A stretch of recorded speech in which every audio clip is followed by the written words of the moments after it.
I'm Srishti, and I'm the co-founder of Delhi Poetry Slam. Today, I'm sitting in our studio in New Delhi, and I'm really excited to get to meet you all.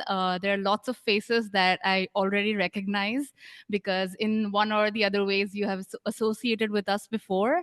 I know Sukriti, I know Janine, and I know Neal Hall, although we haven't formally met, but he was the winner of Wingward Poetry Prize, which we hosted. And that particular year, we hosted it internationally. So he won the first prize. So I know a few of you, but I am really excited to get to know the rest of you through your poetry and through everything that you have to share today. Thank you. Thank you, Shrishti.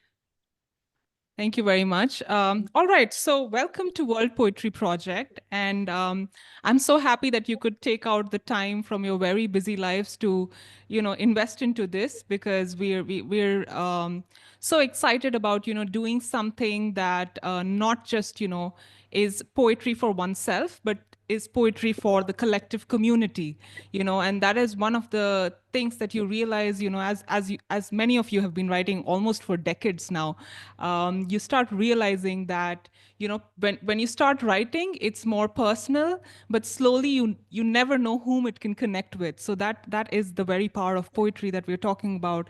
And we got an overwhelming response for, this World Poetry Project. And part of it, so to say that it's, your motivation to take your poetry beyond borders and to form human connections through poetry. So that's the only reason that, we have all these, wonderful poets who are joining us from different parts of the world. And specifically, I think in a setting like this, we tend to find ourselves to be more porous than anywhere else because poetry, of course, is a tool to express yourself, but it's also a tool, when you're sharing your story that someone else has gone through something. It can be something, extreme, whether it is sickness or death or even, causes that, women in India face. There's a lot of violence that's done for women, against women, as well as India has like a lot of injustices like the caste system and a lot of things that are not really spoken about. So poetry is something like when you speak out, when your poetry, we never know, whom it really connects with. And when we came up with the ideation for World Poetry Project, I think the main thing that we were thinking about is how, uh, everyone has a personal favorite poet who could be from a different country. So like for me, for example, when I was growing up, I used to read a lot of Rumi. I used to read a lot of translated works, of course, from Persian, and that's how I got introduced to Sufism. And I found that his poetry is super impactful, not just for like me, but he's one of the most best-selling poets in the U.S. Moreover, in India, we see that there's a lot of poetry that's being read in schools and colleges from poets from different parts of the world. So Maya Angelou is someone that the Indian youth absolutely love. Like I think almost almost 70% of Indian teenagers have read her works and have felt something while reading her works, and that's an American poet. So poetry is definitely something that can go beyond borders, and that's basically how the idea for World Poetry Project came together. And we were thinking about me, Shrishti, of course, we were ideating. So we were thinking about how can we reach out to poets from different parts of the world, open up dialogue, and see where our words impact each other, because I think the first step is to put your work out there, and also put your work in a place where you can receive some kind of feedback. And the second step is, of course, to take it out to larger audiences, whether it is at literary fairs or festivals, or places where you can connect with a lot of different readers. So I think there are a lot of comments here also on Maya Angelou's poetry. Yeah, I've heard that these are controversial in different parts of the world. I think the reason that Indians connected to it is particularly because of of our caste system. We could relate to how how you fight against injustice, and that was basically the key to like poems like Still I Rise. To not really get lost in your fight against injustices. Rebecca has also shared a comment that she doesn't know if 40% of students have read her in the US, which is kind of sad. But yes, yeah, different parts of the world, I think poetry means different things to them. In India, particularly, I feel like we are a very, very poetic society. And I can definitely say that most people in India have written like one poem. Maybe it's a love poem that they shared with their boyfriend or girlfriend, or maybe it's something they wrote for their mom on Mother's Day. But at least like people have written one poem in their lives.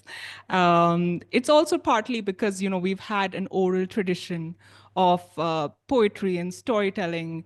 And if we dive deeper into the culture of India, there is the Bhagavad Gita, which is a Hindu text, and it's filled with shlokas. So shlokas are basically poetry. So it was passed down from generation to generation through the oral tradition. So it wasn't really written down, I guess, before the last 200, 300 years. So there are still a lot of debates also within our country as to like which is the right version and which is the version that somehow got lost while being passed down from generation to generation. Yes, we are a very poetic society in our country. I think poets, lyricists, and people who write poetry are really revered as well.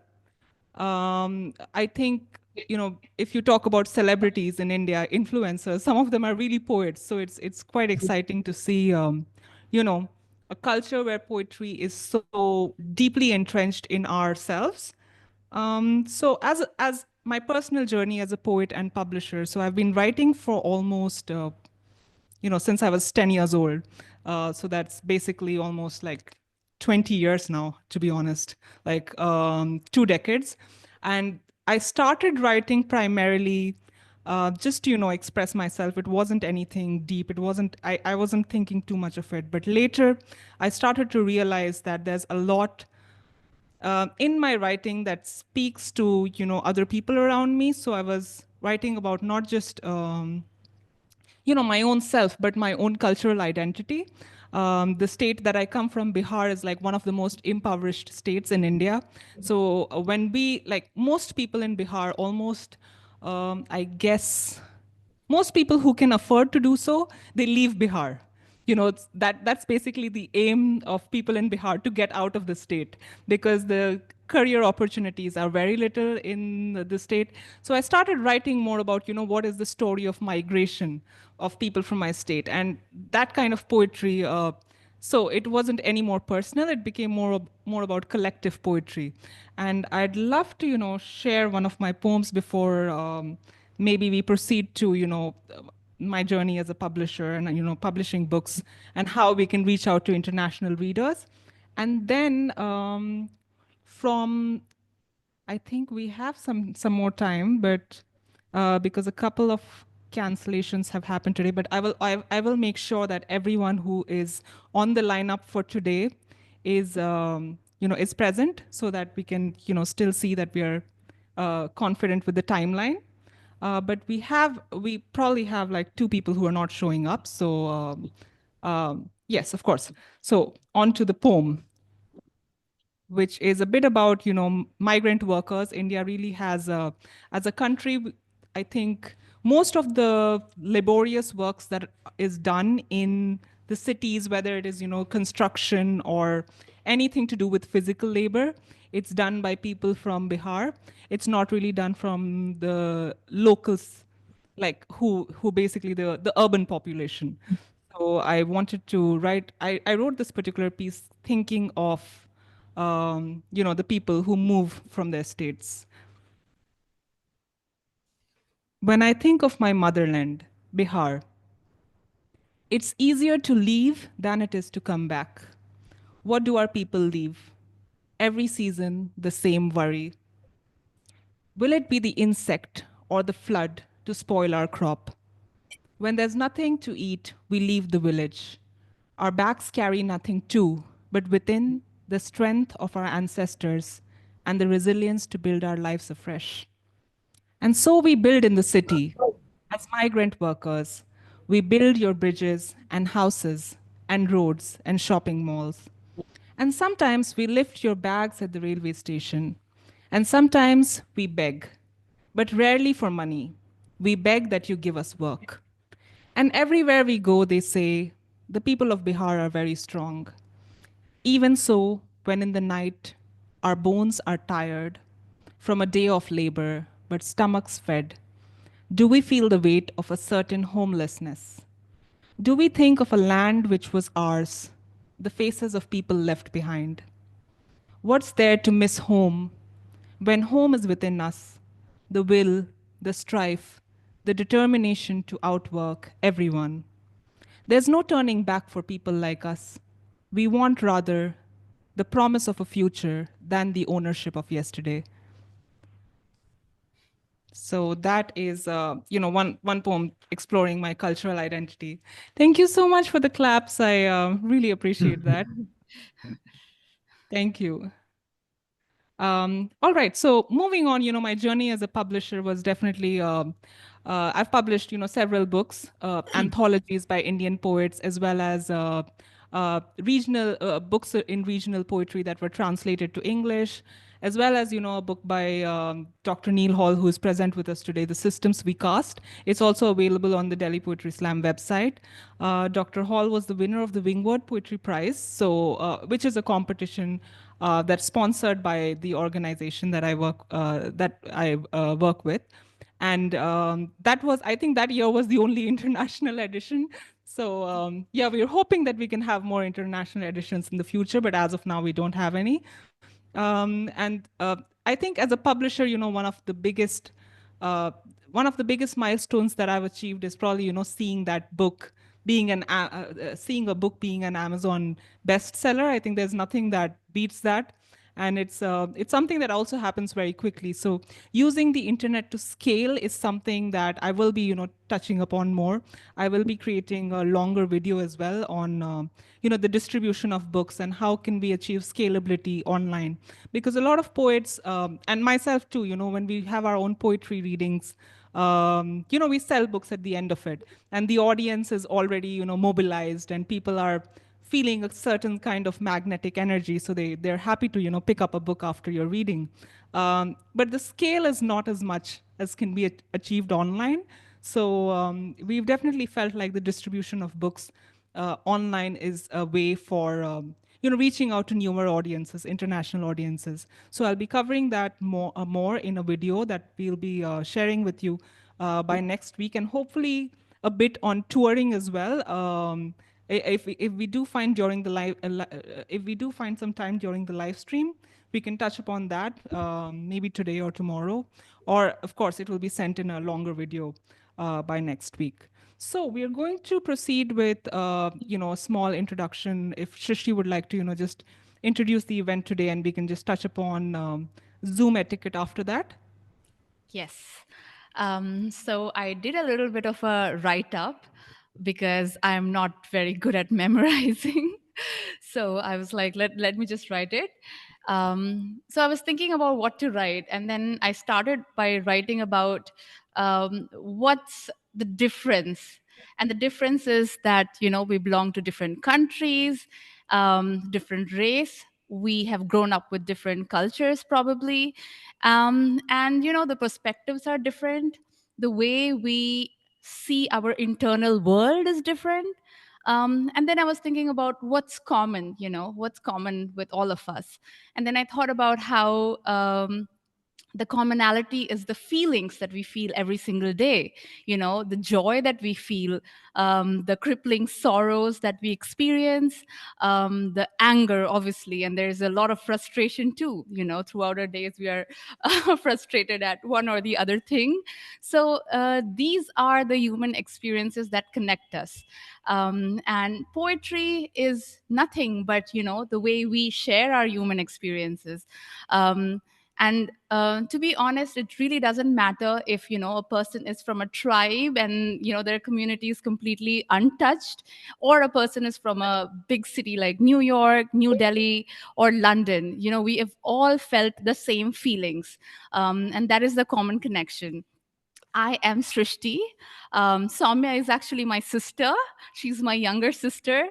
We do most of the things together, but we are totally different in every single way.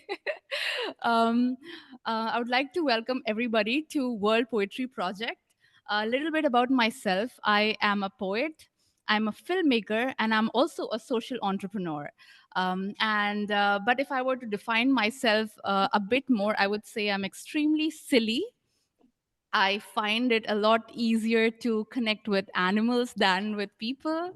And even though I'm Indian, and I know a lot of Indian people will be like, what the hell? But I love Italian food more than Indian food. Um, Apart from being the founder of Delhi Poetry Slam, Soumya and I also run a non-profit organization called Two Road Studio. Two Road Studio is a venue, a space in New Delhi, which is for artists. Um, the place is for artists to perform. It's for artists to meet with the community, to be able to collaborate with one another. Um, and the thing is, in India, we have very limited support from the government in terms of funding or arts, grants that we receive. But we have survived for over 10 years. And I think that's totally because of the community, the people that have supported us. We have survived the pandemic.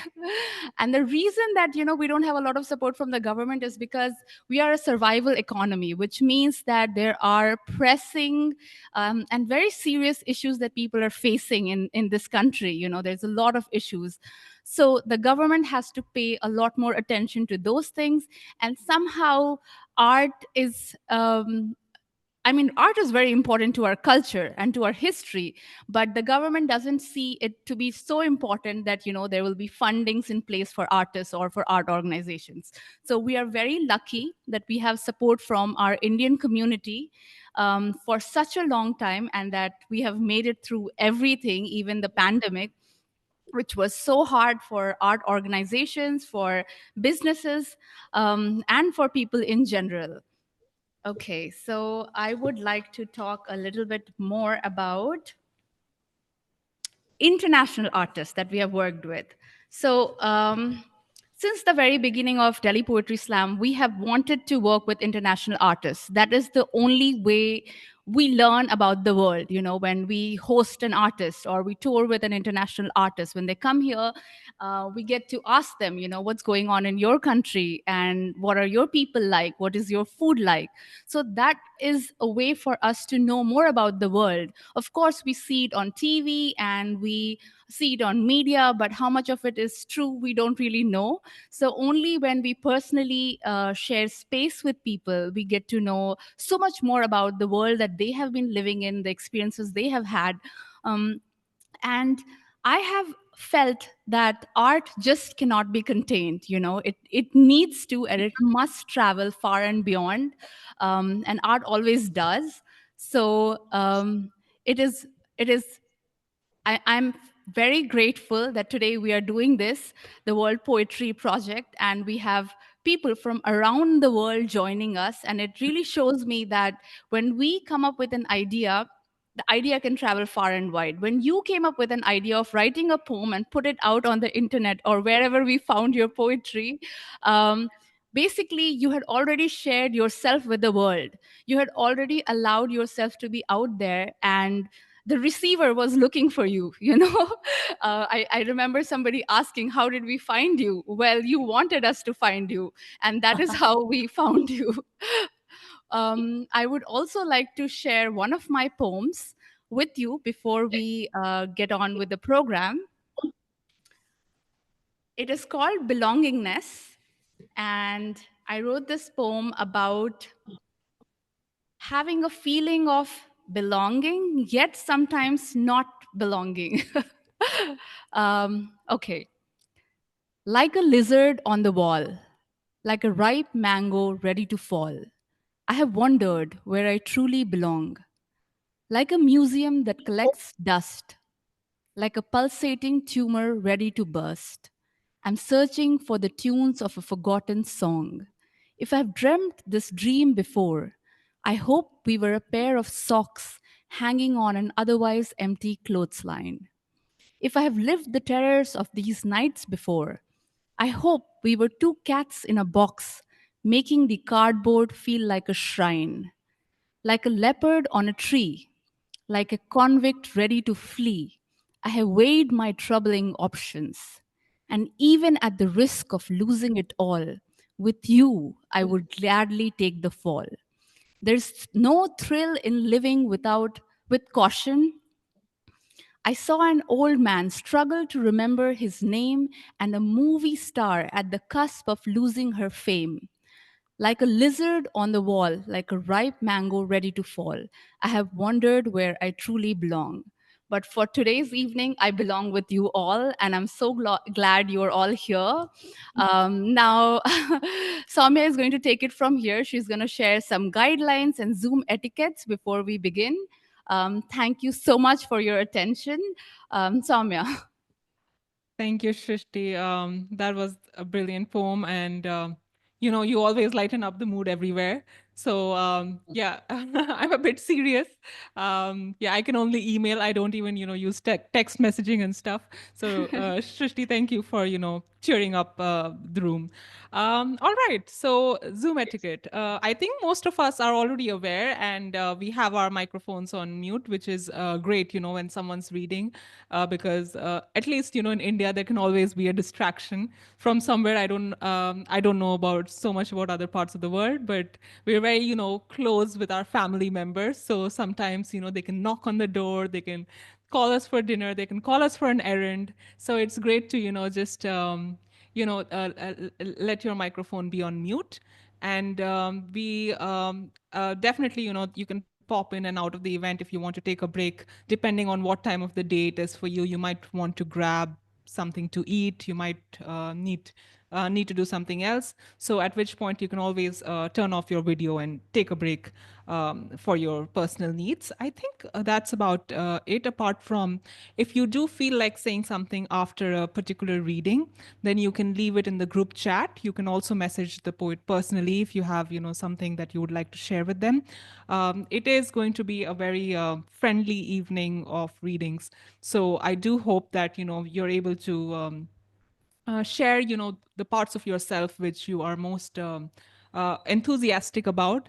And I'm sure that there will be someone or the other resonating with your words too.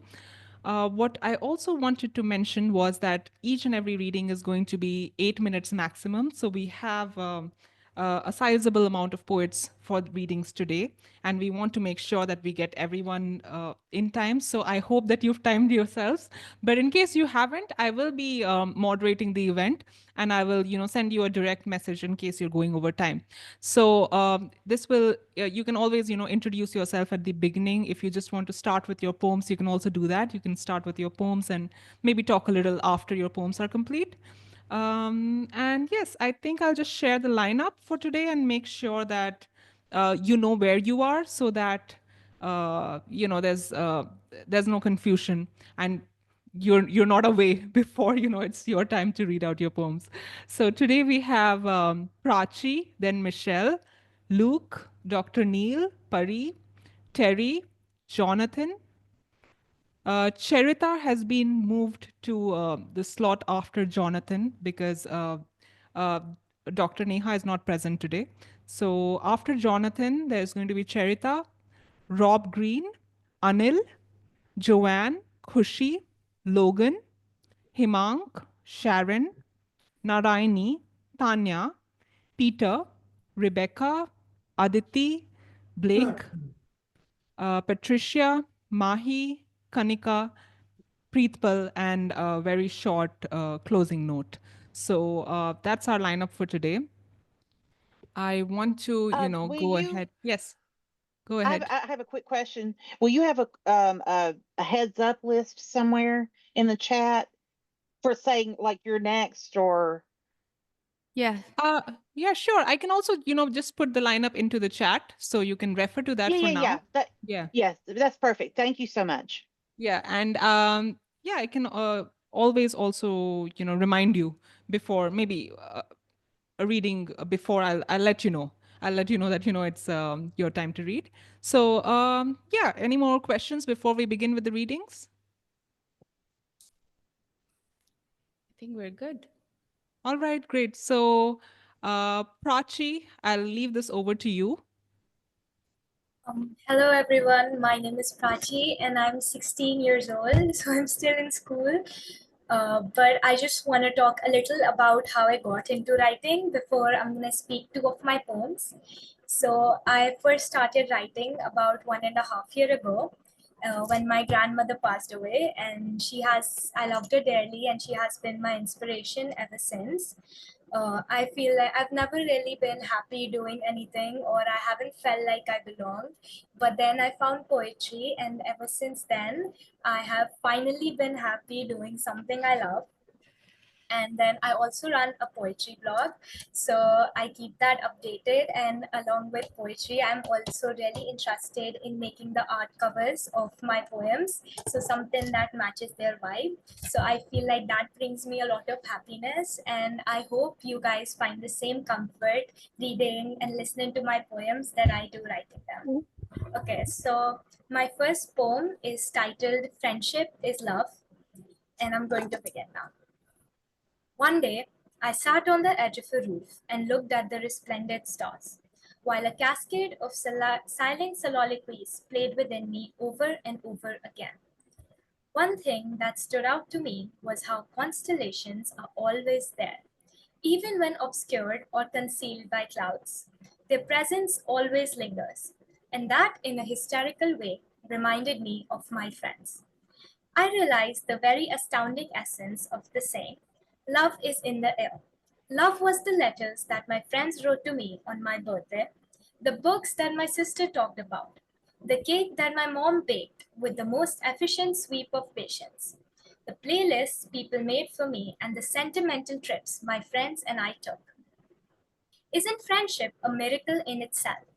In billions, you find people who are a speck of you, who somehow make this demised world seem a little less lonely. Why isn't friendship considered as satisfactory and exemplary as love? Not forced by a codification, yet choosing to stay together side by side for years to come. Not entrapped by physical attraction, intimacy, money, or marriage. Friendship is spectating one slow bleed of heartache and a dragging haze of monotony. Sitting in silence while still feeling at home. Privileged to witness the poetry of their pain, knowing your own verses will be read with the same reverence. Romantic love is an extravaganza, and a beautiful one at that. But what's to say friendship is any less? It is a dilemma of acceptance of peculiarities and deranged conclusions. You're not supposed to look for love because you're already surrounded by copious amounts of it. This kind of love holds you when you cry, celebrates your triumphs, and makes your dark and dismissal episodes seem a little less depressive. This kind of love makes you drown in laughter. For me, friendship is love. That was my first poem, and I hope you guys liked it. Here's my second poem, since I do not want to take up a lot of your time. Okay. My second poem is titled Up on Melancholy Hill. A stranger once asked me, what is your curse? What is the thing that disorders you so much? It disrupts your sleep at night and wakes you up in cold sweat. A thing which out of nowhere has you in jitters and anxiety. I said, I have suffering and disease in my pages, a outmoded concept of torment and scars that bleed, leading reality. They say if you do not bleed, then you have no worth. Suffering connects all your internal dots. I have flowers and uprooted bits in my heart. Whenever someone plucked a flower from my heart, an empty space of malady was left behind, incurable if the flower withered away. I have wind in my lungs, and yet I feel choked and encumbered. I have everything to have, but nothing to hold. I have desires and dreams, a prodigal feeling of wanting that clogs my veins. However, it is not long before they vanish into the brown dusk of time and the sweet rain of life. I have passion to do everything that makes life a comforting home, but not enough time. Time is a ticking bomb. It goes off, and you see everything that makes a person feel alive blow up into pieces. A realm beyond the malicious life does not exist for long. We take and hide so much of who we are that in the end, all that is left is someone who we do not recognize. This is my curse. I can never do everything I want, live the way I want, learn the things that I want, read the things that I want, because society, time, and disease perceive it. Actually, maybe not. I don't want to put the headphones in. They have a firm, unbreakable construction of a human stuck in a soulless body. I do not write with ink, I write with blood. Because it is not words that are printed onto a paper, it is emotions and tears. Thank you so much. Thank you. Thank you, Prachi. That was really, really wonderful. I'm so glad, you were able to be you were able to read out these two pieces with us. The first one is something that I personally resonated with a lot, and I think you just have this warm energy about yourself. So thank you for those pieces. If any of the poets have any comments to add, please do so in the chat.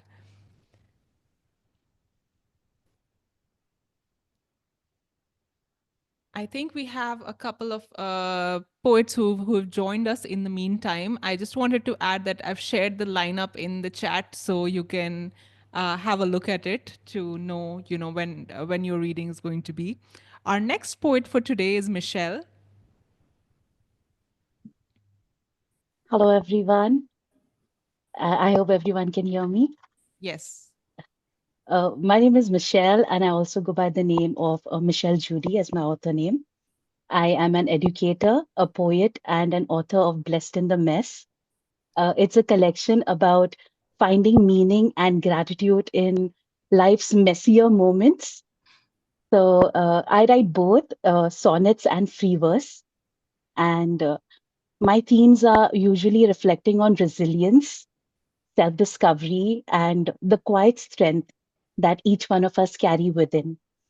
I'm honored to be here today and grateful for the chance to share two of my poems with you all. The first one would be Rise Beyond. It's a sonnet from my book, Blessing the Mess.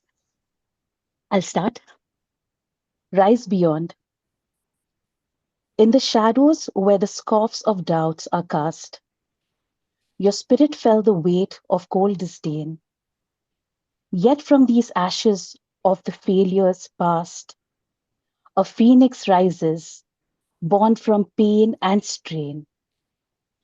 Each mocking laugh, each scornful stare that fell, did fuel the fire that in your heart does dwell.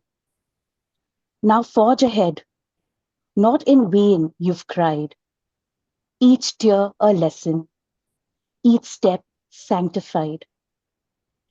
From darkest nights do strongest souls emerge. Your past defeats, but on the anvil forged, and now you stand where once you did recline, with eyes that glow with triumph all divine. So rise, my friend, and let your story blend into the dawn that marks your fierce sweet end. This was the first poem. I will move to the second one now. The name of the second poem is The Race Only You Can Win, redefining success in a world obsessed with speed. They saw the race was simple. The hare was fast, the tortoise was slow. One slept, one walked. The slow one won, But it was never just about speed. It was about purpose, about focus, about what kept their feet moving. The hare sprinted to outpace the tortoise. The tortoise moved to reach the finish line. One raced against someone else. One raced towards something more. When the hare slowed down, it wasn't his legs that betrayed him. It was his mind. He believed the race was over because he believed he was better. The tortoise never looked sideways, never needed to be faster, flashier, or louder. He kept moving. The goal was never to prove a point. It was to cross the line he had set for himself. Success, it changes the shape depending on our gaze. For some, it stands taller than others. For others, it stands taller than yesterday's self. The tortoise taught us a win doesn't have to mean someone else must lose. A finish line doesn't disappear because someone else reaches it first. In a world chasing more, faster, louder, maybe the quiet ones, the consistent ones, the ones who don't need the noise, are the ones who win the races that actually matter. Hold on to your strengths like a compass. Name your weaknesses without shame. Don't let the fear of missing out steal the joy of moving forward at your own pace. Progress isn't the size of your step, it's the fact that you still take it. Life isn't a battle for scarce prizes, it's a garden. There is enough soil, enough sunlight for those who plant with patience, not for those who claw at it with greed. So ask yourself, as you move through your days, are you racing against others or are you walking toward a finish line only your heart can see? Thank you for listening to my poem. Thank you, Michelle. Thank you. That was very calming, very relaxing. That's, perfectly, the kind of poetry that I would love to listen to at the end of a day. So thank you for sharing those very wise pieces. We're going to move on to our next poet, Luke Morgan, who's joining us.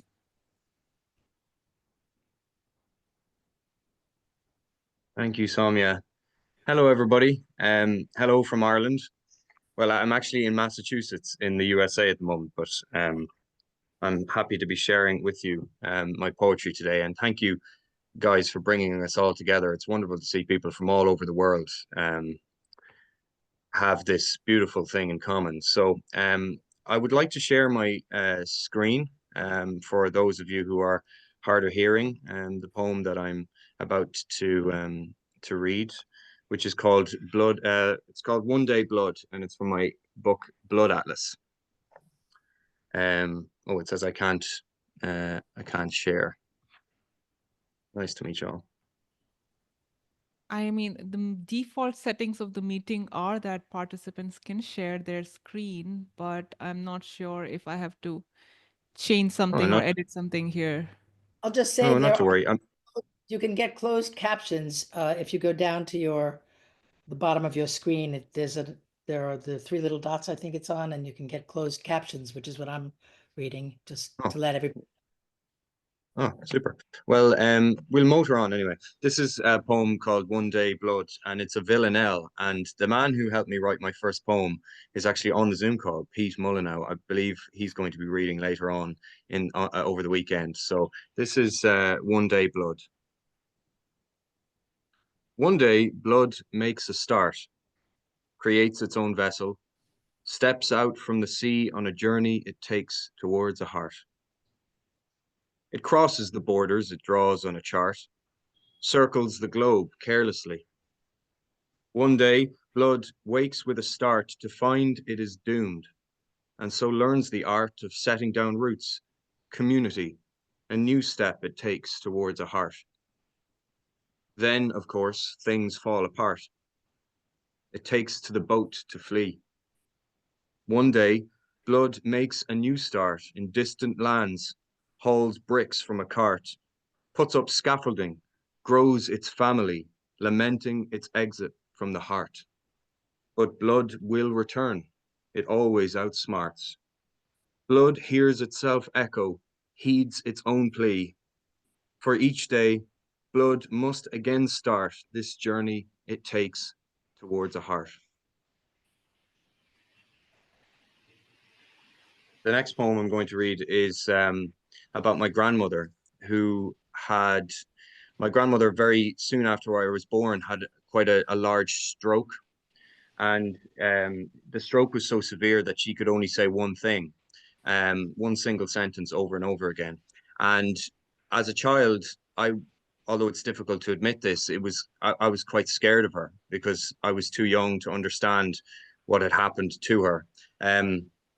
But I suppose part of the reason I wrote this book is because this book is about family, it's about lineage, it's about ancestry. I wanted to try and reclaim her. She's since passed away, but I wanted to try and reclaim her in my mind as a human being, and somebody that I never really got to know. So coupled with this, I was in Kathmandu in Nepal a couple of years ago, and I was at a hospital, and I was speaking to this patient who very enthusiastically was showing me his own wounds and his own disability. And there was, although he couldn't speak my language and I couldn't speak his, there was something in the exchange that reminded me of my grandmother. So this is called Congestion. At a hospital in Kathmandu, the patient shows his disability to me. Attempting to thank him humbly, I think of my grandmother in the days she could only utter a single phrase after her stroke. I'd stand on cue, embarrassed and waiting, as words got lost in her frontal lobe, leaving us to sift and probe what she was trying to say, a stuttering panic in her way, my patient grandfather translating. Dad said she was once tall and grand, a woman of quick wit. But at the table, I avoided eye contact, feared the unstable twitch at the edge of her lipstick, petrified that she would suddenly pick a moment to suddenly demand I look at her. The Nepali who has lost the use of foot and hand now struggles to understand what I'm trying to say to him. So I repeat her phrase on a whim and hope it will still ring true. It is lovely to see you. It is lovely to see you. Wow. Thank you very much. If anybody is on the dreaded X, I'm at Luke Morgan Poet, and I would really appreciate a follow, and I'll follow you back because it's great to keep up the conversation. And looking forward to hearing everybody else's work over the next while. So thank you for listening. Thank you, Luke. Yes, thank you. I think that's a lovely reminder to please do share your social media handle in the chats. So I think you can do that probably after your reading so that, you know, the other poets can look you up. That would also be a note for Prachi and Michelle if they have, you know, a social media account that they would like someone to look up.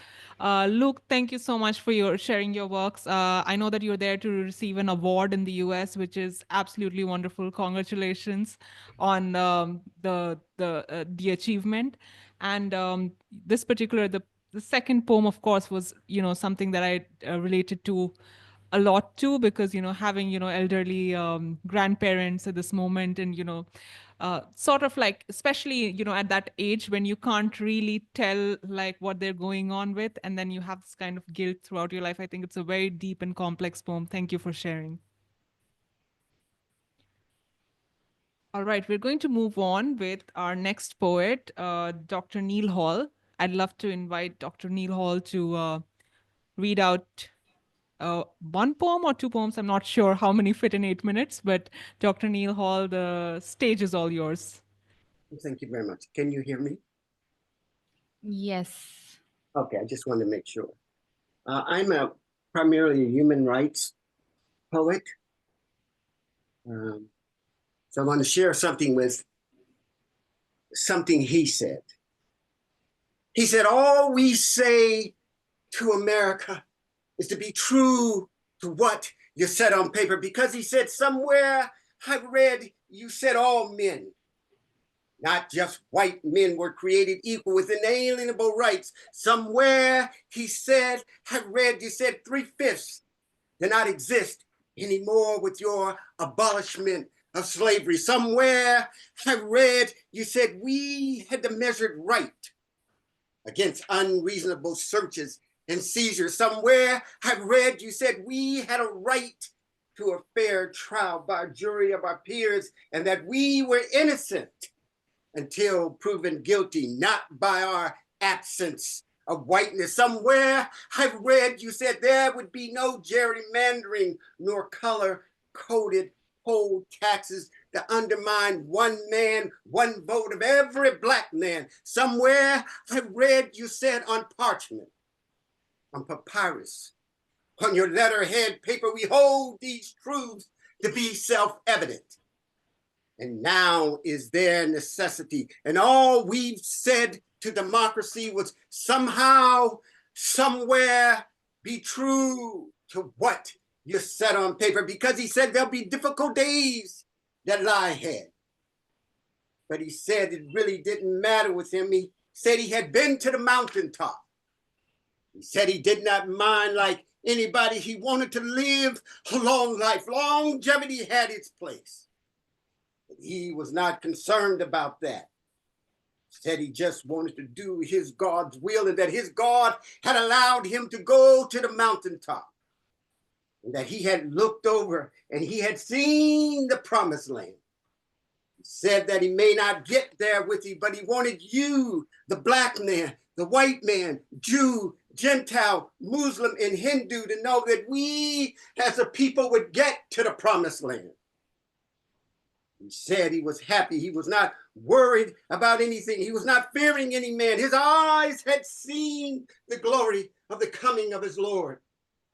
And when he said the urgency of now is now, when he said now is a necessity, now is the time to make real the promises of democracy, an angry scowl did plow democracy's brow, a lean and hungered look, and stared it upon the king with ungentle eyes, and said, now is the time. And with one shot, they shot him, dropped him there on that spot where he said, we've got some difficult days that lie ahead. And still today, lacking the will, still all we say to democracy is somehow, somewhere, be true to what you said on paper. He said. That's what he said. I just want to share one more. I am not a man of hope. I don't believe in hope. But one day I wondered what a man with hope might do or say when he has lost hope and he's hopeless. Lie to me.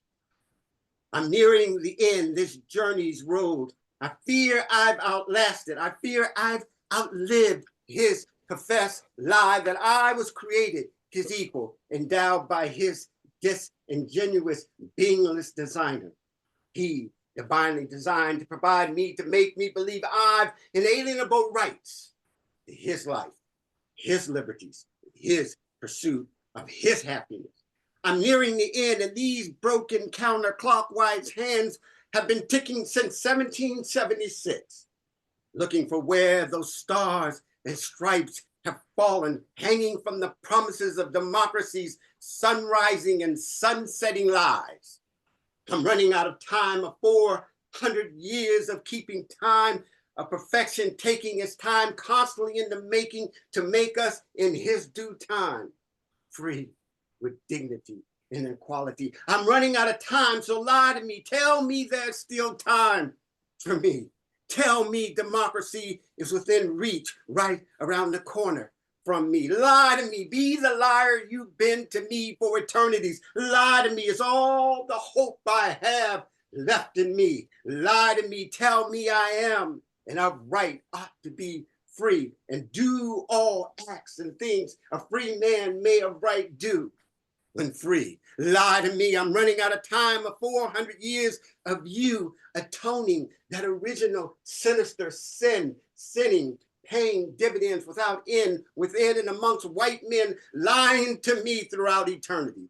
Pledge to me, like you pledged to each other in your sacred honor, to lie to me for eternity. Lie to me with a firm reliance on the grace of a trinity you fabricated for me to subjugate me. Lie to me. It's all the hope I have left in me. I'm running out of time and I fear not what comes tomorrow. I fear not having any tomorrows to look forward to in pursuit of your lives and my inalienable right to your life, your liberties. Come, my tomorrows, lie to me. Tell me the moral arc of dignity is long, far-reaching, and bends towards humanity, whilst I remind you the moral arc of justice is far longer, far more reaching, and can reverse, rewind, to take in time its revenge against a man's transgressions against his fellow man. Lie to me, make me think it's a clue of things I can do to free myself from you. I'm not asking for the truth, just pretend. Because when Black lives don't matter, it matters to Black lives the manner in which Black lives end. I'm nearing my end. Pretend, lie to me. Take all the time you need to tell me just one more lie, one more time, one last time, because there's never a better time than for the last time. To tell me just one more time, one more lie to make me believe for the last time your make-believe. Lie to me is all the hope I have left. Wow. Thank you. Thank you. Wow, Thank you. that was very energetic, Dr. Neal Hall. We are very, very thankful to have you here with us today and sharing those two poems, very, very moving, powerful poems. And I think in different parts of the world, they mean different things to different people who are, facing some kind of social, political injustice. And thank you for bringing our attention to the cause. Thank you for having me. So next we'll have a very young poet from, I think from Lucknow. I'm not exactly sure, but the next poet is Parii. Thank you, Saumya. Hello, everyone. My name is Parii Jain. Before reciting my poems, I would like to share how I got into poetry. Since 2 years, I was facing several health issues which made me face several emotions. And instead of wasting it all, I wanted to turn into something meaningful and maybe positive. My first poem is called Letting Love Loathe Me. Letting love loathe me, since a babe in arms, affection unembraced me and couldn't see the tenderness in a dear one's charms. Little did I know that it was the day love parted with me its way. Almost forgotten the past, I found love in friendship. Togetherness and being there was cast. Forever after forever did skip. Yet again, one more lesson learned, my heart thrashed into pieces and burnt. Mistake after every mistake, whether it was yours or mine, I knew love was not for me, and if it were, then fake. They said lovers are fools and outcast my shine. Just the same way, loathing me was learned by love, I learned to being a lover of love. This was my first poem. My second poem is The Biding Meadow. A stranger peered at me whenever I looked at the mirror. It haunted me with its questions and before leaving gave a look of terror.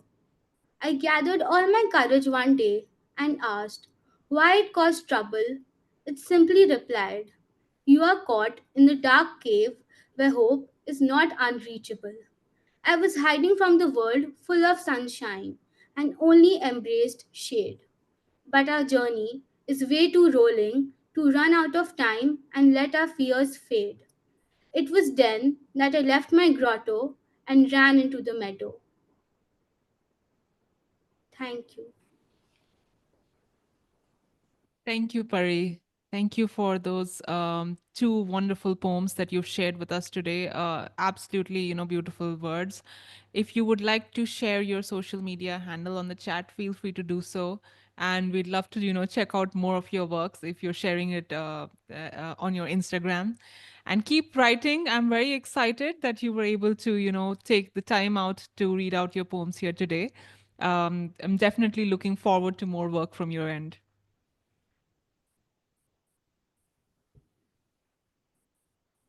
All right, our next poet for today is Terry. Hello, everybody. I wanted to thank you, Saumya, for inviting me. So many weird things show up in your email that I'm just looking at that. Like 2 weeks ago, a filmmaker said, I'm really familiar with your work and I love it. And I want to turn your short stories into a movie. Well, I don't write short stories, so you're so used to that. And it was just a delight to find this legitimate connection. And I'm delighted to be here. I've been writing for a while. I started writing because I was inspired by the singer Joni Mitchell and her lyrics. And I've taken time off for career and family. And when I'm not writing, I feel slightly guilty, but I just read and I just kind of fill the coffers and then it comes back. And I went 10 years without publishing a book, but I have one that's being published now. So I feel much more connected with everything now that I'm writing again.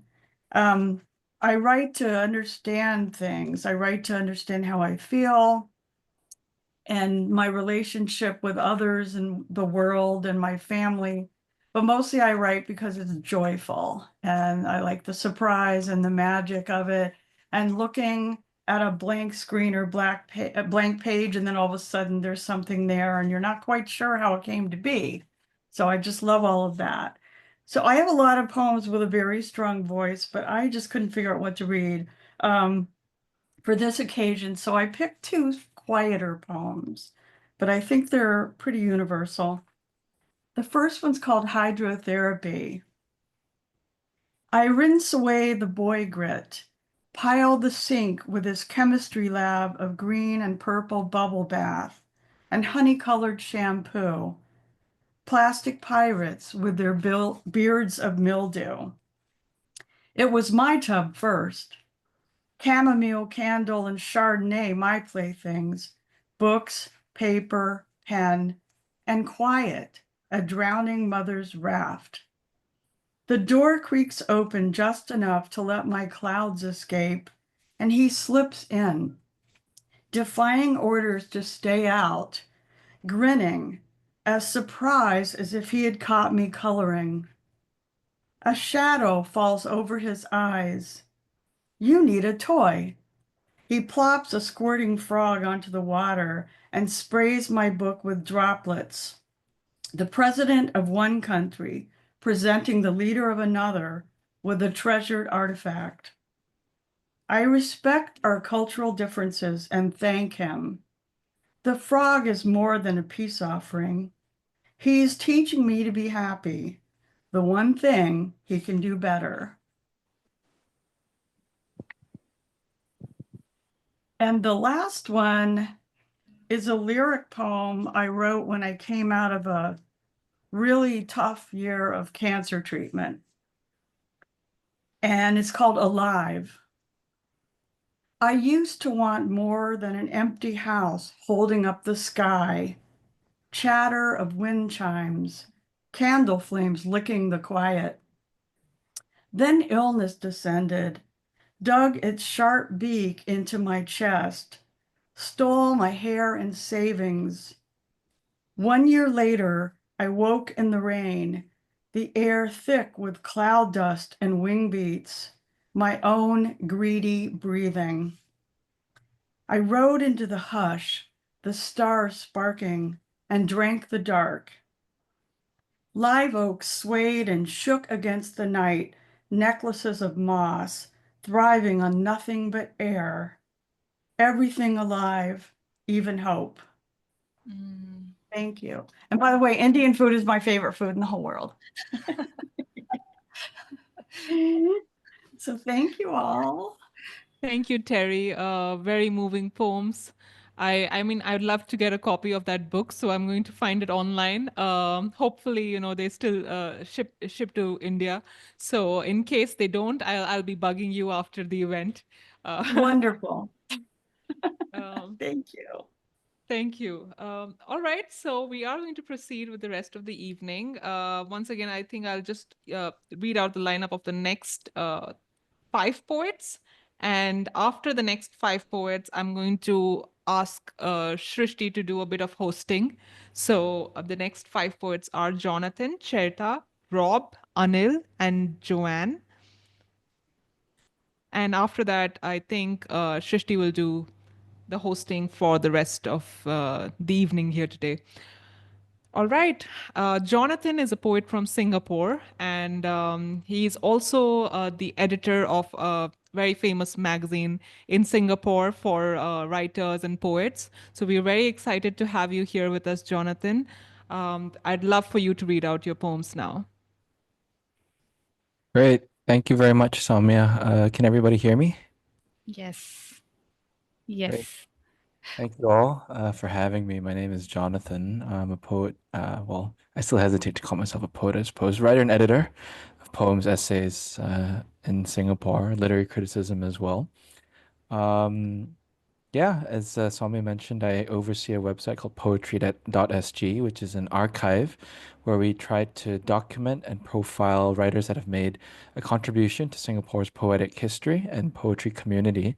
And Singapore being a multilingual country, we feature poets who write not just in English, but also in a variety of other languages like in Chinese, Malay, and we're developing a suite of profiles on poets who operated primarily in Tamil, which is these are the 4 official languages of Singapore.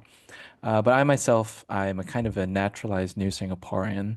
Got my passport maybe 2014, so it's been like 11 years now. I'm a former American and Malaysian on my dad's side and Korean on my mom's side. I am the grateful author of 2 books, so I've got Going Home here, and you can see that. That's blurring a little bit, but my first book, Going Home. But I'm going to be reading 2 poems for you today from my upcoming book, Bright Sorrow, which will be launched this week, actually. And so very happy to be sharing this with you. This is going to be the first reading where I'm reading from this new collection of poems. And I'm going to be reading 2 poems for you. One poem is called Kindness 2, and the other poem is called Elegy. So I hope you enjoy them. Kindness 2. I am drawn to the kindness, the kind that stands behind you and passes you by, that descends from a column of clouds that cloaks aching flesh with the curtains of night. It is like the sweetness of the midnight air, the musk and smoke that protects a neighborhood's skin. It is conversant with suffering and bears the sorrow of those who have been made to wait. It maintains a love to the thousands and asks not a crumb of you or of me. It holds the cargoes of the sun. How it remains, even if the waters must move away. It opens into listening and brings comfort to the dying and multiplies into the whispers of the sea and of the air. That's kindness 2. Next poem I'll be reading for you is titled Elegy. Elegy. And sometimes it happens that there is a day, then there is not a day. A surfeit can feel too much like a distraction, faith itself like a cavity, a ritual, an act of atavistic dressing, too little time spent in the dark, too little time spent in that cradle of breath. Moonlight shimmers on the underside of a cloud. Waxen leaves rest on an indoor trellis. The protection of streetlights guards a damp neck. A diary sees only the contours of memory. A calendar whispers the contours of a life. A friend is a friend and then isn't. A love held closely is a love that is distant. A desk rises as a chair falls. The evening rain empties itself onto the grass. The grief balloons and then behaves. And sometimes there is a day, then there is not a day.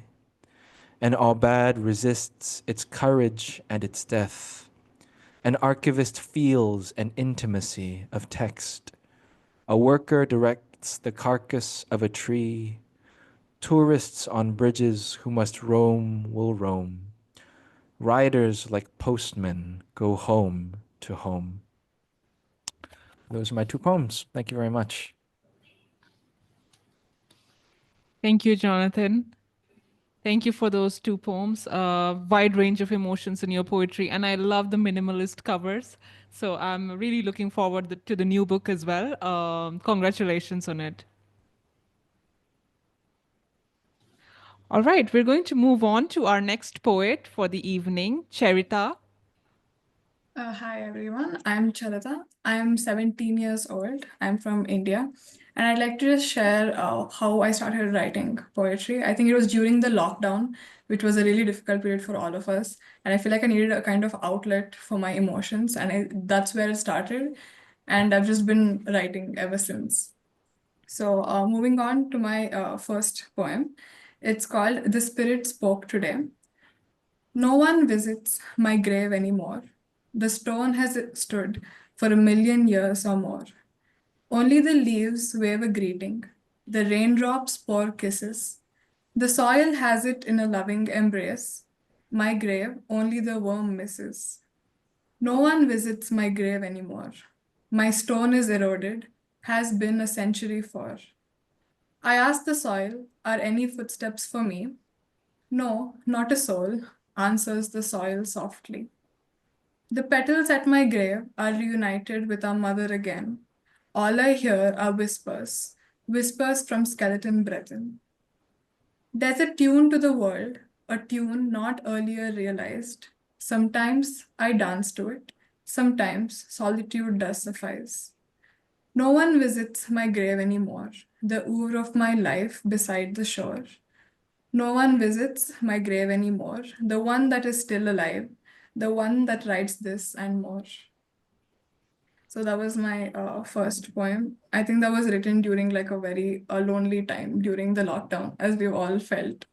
So my second poem is mostly about friendship. It's called Amalgamation. I am an amalgamation of all that I've called home. My soul, a tenderly sewn tapestry, difficult to control or hone. The twist of my accent on one particular letter, absorbed from someone I knew years ago better. My posture mimicking the girl who lent me books, whom I haven't seen in years, and feel centuries by the looks. My writing, structured in the way that my friend used to write. A home I now only remember in passing, but what was given remains forever inside. The show I still watch, I had watched with another, who may have gone away, but her laugh echoes yet here. Mannerisms I follow while greeting a new crowd, picked up from a friend whose mask keeps me confident and proud. Everyone who had to move away left a piece of themselves in me. In daily interactions and happenings, I hold them and they hold me. I've lived with everyone I knew and everyone I didn't. I am an amalgamation of them all. They held my hand when I couldn't. And that's when I know we parted and it was for the better. But we haven't let go. We can't let go. Thank you. Thank you, Cheritha. Very beautiful poetry, very well delivered as well. And I liked that it almost sounded very conversational. So it was like, you're talking to, one of us. Thank you so much for sharing. Our next poet for today is Rob Greene. Rob is the founder of Raleigh Review, which publishes short stories, poetry, as well as art. So we're very excited to have someone, with an editorial background and a poet joining us today. Rob, we're very excited to have you here with us today. Thank you, Saumya. I just had like to say I'm with the writer who, the screenwriter who mentioned it's a very nice surprise to get your message a couple weeks ago, or just last week, I guess. But and your poem Bahar. I mean, if you haven't heard it, folks, you got to go to Instagram and check it out at New Poetry, New Delhi Poetry Slam. It's really brilliant. So, but I run like somebody had mentioned, I run Raleigh Review, and here's the new issue. I can't get by without having to show you this. So I'm going to read a poem from here. Is that okay if I share one of the poems that we published recently? Is that okay with you? Yes, of course. Please go ahead. Okay, because I think it's called Lost Languages, and I hear a lot of lost dialect, lost languages, and not only the Bihar poem that you just read, but also some of the other writing, where the kind of the alphabet has the tongue of the writer, right? So that's an illustration by Nora Kelly in Montreal, Quebec, that was handmade for this poem, Lost Languages. So I'm going to read Lost Languages real quick. And I just have one of mine that I'm going to share if there's time. I'd mainly focus on everyone else's writing. So I do some of my own writing, but I do not have a book to kind of sell right now. But I'll put a link to Raleigh Review in the chat. So Catherine Barrett Sweat is a writer who recently retired from teaching, and she now writes full time. So I love that about our art, that we kind of can work for a while, then always come back to it, right? So, which is nice. She earned a living, she earned her retirement. Now she's retired. She's writing full time. So, Lost Languages. So many languages have fallen off the end of the world. That's an epigraph by Lucille Clifton. Here from Here Yet Be Dragons. It is a fairy tale in reverse, a de-resurrection, an unimaginable unimagining of our tongues. It happens through encounters and through willful destruction, suddenly or gradually. When do we know that what we knew will never return, that the barrier of bison is gone forever, that eventually there could be one speaker left of your village dialect that was language to you, beads without strings, syntax forgotten, the sounds you loved that started from the back of your throat and spilled through the lips. Think of all the forgotten poems and the forgotten children, the human encounters that exist unrecorded, the horrors, the tenderness, the unsewing of language, unimaginable words without reference, like those birds exploding at dawn, all gone. A million would be gone. And what would the cat say when he scratched my leg? So that's by Catherine Barrett Sweat, Lost Languages. And that's the illustration. That's from Raleigh Review 15.1, Volume 1. So hope you guys check that out. And so I'll read one of my own if there's time. Is there time? Is there time? Is there time? Yeah, there's time. Yes, Okay, you can go ahead. I'll read one of my own. One would I like to read here? I don't have this one entirely printed off, so the printer cut is short.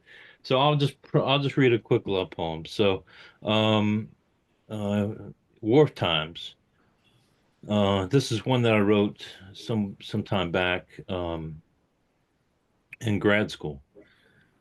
Since my voice for her has skipped off to a place where I can no longer speak, I will move past Pike and Knight, from Broadway and Pine, to momentarily replace her with House Jen. These times of crank and wharf rats pilfering the night near the abandoned smokestacks, burrowing inside themselves. And when they squeal, an understanding runs through all of us. We who are lost in bottles blow the thighs of unfamiliar women, and lies that leap out from all of us. Lies that begin, I never thought of her, and end, I never thought of her. So that's it. But thank you so much for listening to me. Really appreciate it. And if I'll put a link to the chat, to the review in the chat, if that's okay. Yes, Am I please. out of time? Am I out of time now? Am I out of time? Maybe you have like a minute or two if you'd like to add something. Okay. Yeah, so I do want to add some. Thank you. That's perfect. That's perfect that I have a minute. Thank you. That's all I need. I want to let you guys know that Raleigh Review is open to submissions half the time to global population for without a fee. I handle the short fiction submissions that come in. So if someone doesn't have a credit card, can't kick down the convenience fee, that really goes to support our magazines, by the way. None of us make any money at this thing. I mean, I had to work for 37 years to be able to do this full time. But it's just one of these things that you can always email me if you can't kick down the fee. And I'll read but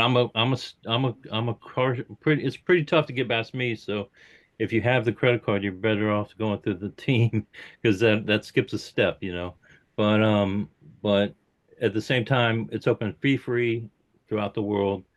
About 40 to 50% of the time, Raleigh Review in the Fool's World is open without a fee. So, but yeah, if you have any questions, I'll put it in the chat. You can always write me there. But thank you so much, everyone. Thank you. Thank you, Rob. Thank you. Absolutely brilliant poems. I enjoyed the first poem on lost languages and also your own poem. And of course, the work that you do beyond poetry, putting up creative works of art and short stories and poems all together in a magazine. That's so physical because it's really wonderful. Something that people can hold in their hands, something that people gives people a sort of feeling of connecting with someone else. Thank you so much, Rob, for your work. I will definitely check out the website and submit some of my own, and I hope the other poets do so too. We're going to move on with our next poet, Anil. Anil is a marine engineer and he's a poet. So those are two totally, different professions, I think. But Anil, the stage is all yours.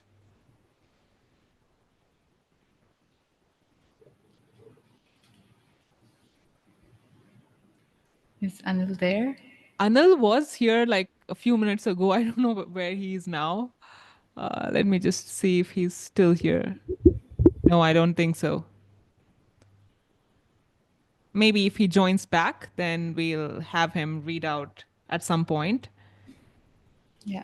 Okay, we're going to move on to Joanne. Is Joanne here with us? Yeah, she's here. But are you ready? Yeah, I'm ready. Perfect. I'm really looking forward to your poetry, Joanne. I'm so happy that you could take out the time for this. And feel free to introduce yourself to the group here today.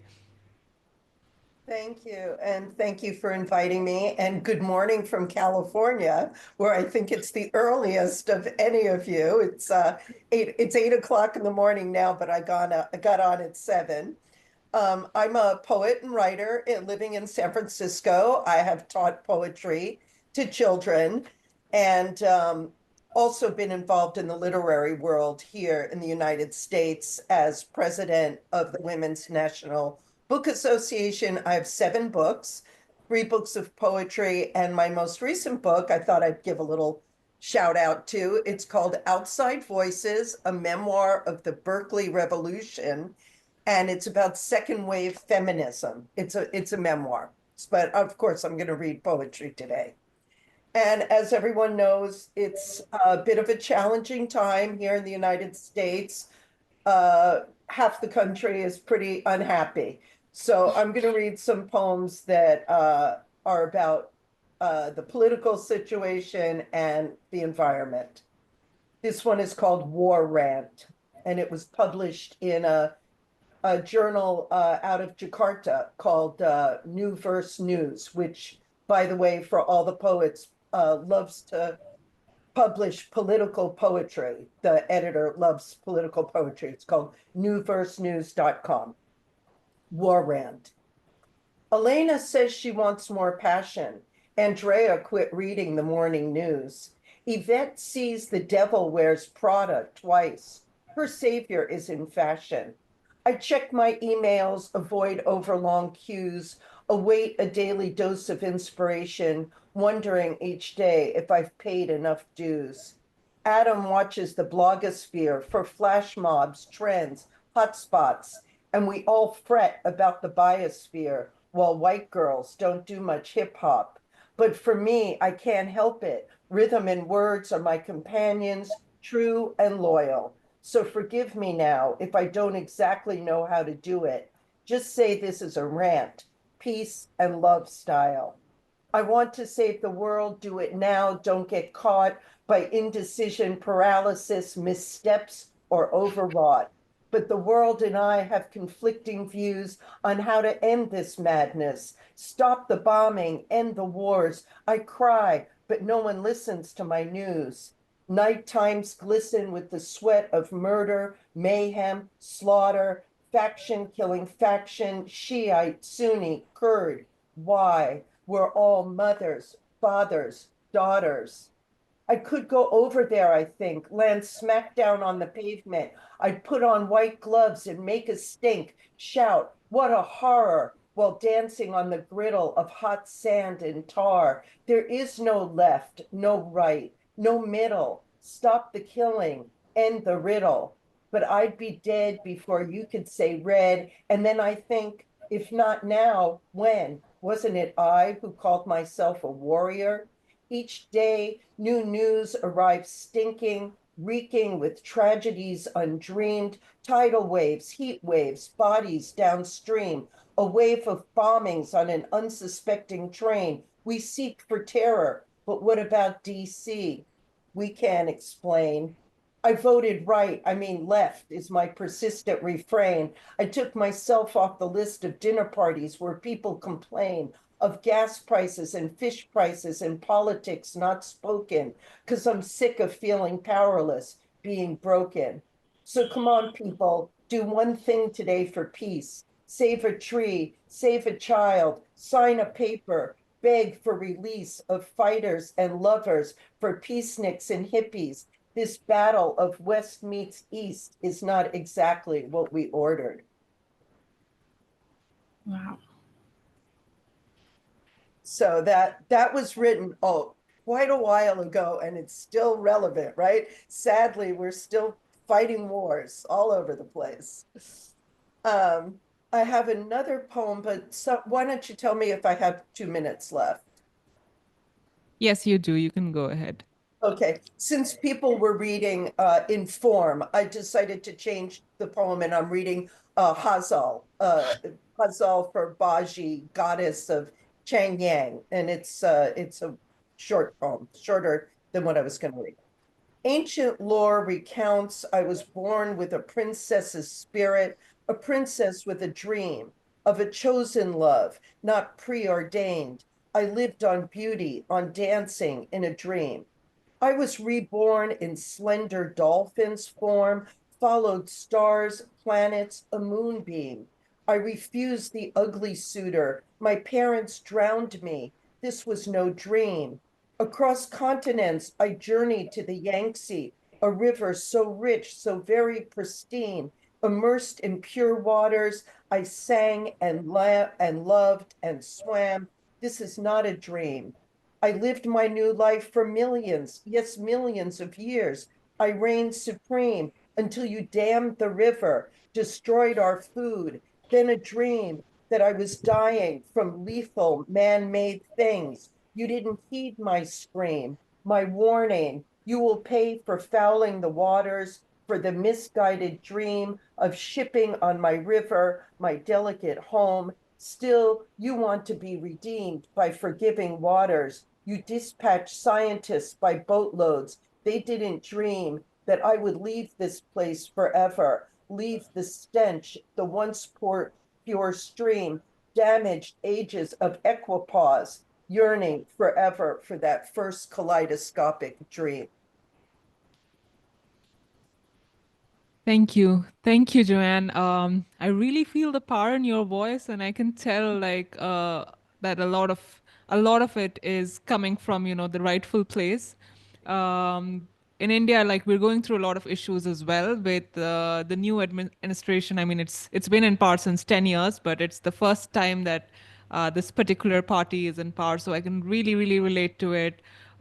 It's really a tough time for not just, artists, but people who are different, any kind of minorities in India, whether it's a religious minority or, a social minority, is finding it like very, very difficult to brace through this time. And yeah, we hope that, the situation changes in both the East and West. And your poetry is like, it's so, when I read it, it was definitely written poetry, and now, it just sounds like stage poetry. So thank you so much, Joanne, for sharing those pieces.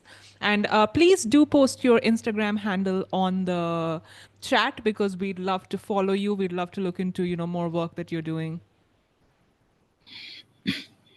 So I'm going to take it over from Saumya now. I do want to say that this is really the time when we as poets need to use our voices for activism. There is so much injustice going on. And as artists, as poets, we feel it. We feel more. So it's really affecting us. And we must use our art, our voices to be able to convey to the world that we need to bring a change. So thank you so much, Joanne, for sharing. Next up is Khushi Jain. Khushi, the stage is all yours. Hello, everyone. I am a second year student of literature, and I started writing poetry like a couple of years ago, maybe. But yeah, for me, poetry has been a very, very personal thing. So I was not very comfortable in sharing it with the rest of the world, so to speak. But then recently, I have started doing it, and I did publish a book with Bookleaf Publishing called Poetry of a Broken Girl a while ago. And yeah, it's a collection of personal poems and just poems of like healing or just breaking apart daily emotions. So I would like to read a poem from that. It's called The Voice. It lurks in the shadows, out of sight but never out of mind. A voice, a whisper, a scream. Easy to hear, hard to find. It talks to me, tells me how to live, tells me to stop fighting, tells me I have nothing to give. I used to be scared of it, oh how I was terrified. But now I must admit, I thrive in the darkness, thrive in the freedom of this ride. The good in me it has taken away, left me with broken pieces, never to be put together. It has become my only solace, my getaway. I finally believe I can never be better. Every single day the voices get louder. And I know a day will come, how much ever I shout and cry, the burden will be too much to shoulder. If it tells me to jump, I'll ask, from how high? If I have a couple more minutes, I would like to read another one. You do, go ahead. This one is called Haze. I look to my left, I look to my right, hands reaching out towards me, not an ounce of hope in sight. Shadows pass through me, lost in a haze, trying to escape, to find a way out of this maze. The maze is not real, dear, it's all in your head. Your mind could no longer bear the stress, the pain, the unhappiness, so instead, it created an inescapable prison. You can try all you want. You can scream, you can cry, you can call for help. But know that the way out is gone, and now all you can do is pretend. Thank you so much for sharing, Khushi. I can see how, poetry is very personal to you, the struggles that you go through and, all the things that goes on in your mind. I think you've written about that. So thank you so much for sharing. Next up, we have Logan Garner. Hi, everyone. Can you hear me okay? Yes. Terrific. Well, my name is Logan. I am very grateful to be here. Thank you so much, Saumya, for reaching out to me. Um, I got that email and just kind of stared at it for a moment, and it just came out of the blue, and I'm so grateful. This is tremendous. Um, I live in Oregon on the coast. I grew up in the U.S. Where it's what's called the Midwest in a state called Indiana, um, and from a little farm town and a lot of blue collar jobs. And I spend a lot of time writing about labor and class in that regard, from the perspective of kind of that kind of low income and blue collar background that my family raised me in. And then now that I live in Oregon on the coast, where it's the most I'm just convinced it's the most beautiful place in the world. I spend a lot of time looking at nature as well. But anyway, I have two poems I'll share. The first is from a collection. It's from a chapbook I have, but it's also included in a collection that'll be released next month. So I'm really excited. And the second is from a manuscript that's out in the world, and hopefully something will come of it here soon. So the first is called The Labor Temple. It's about an old bar in Astoria that used to be a labor union headquarters, and it was a bar for labor workers, for labor union members. The Labor Temple. Fridays here are Tuesdays now. They say it's different, devoid of the old work ethic. The Labor Temple, Astoria.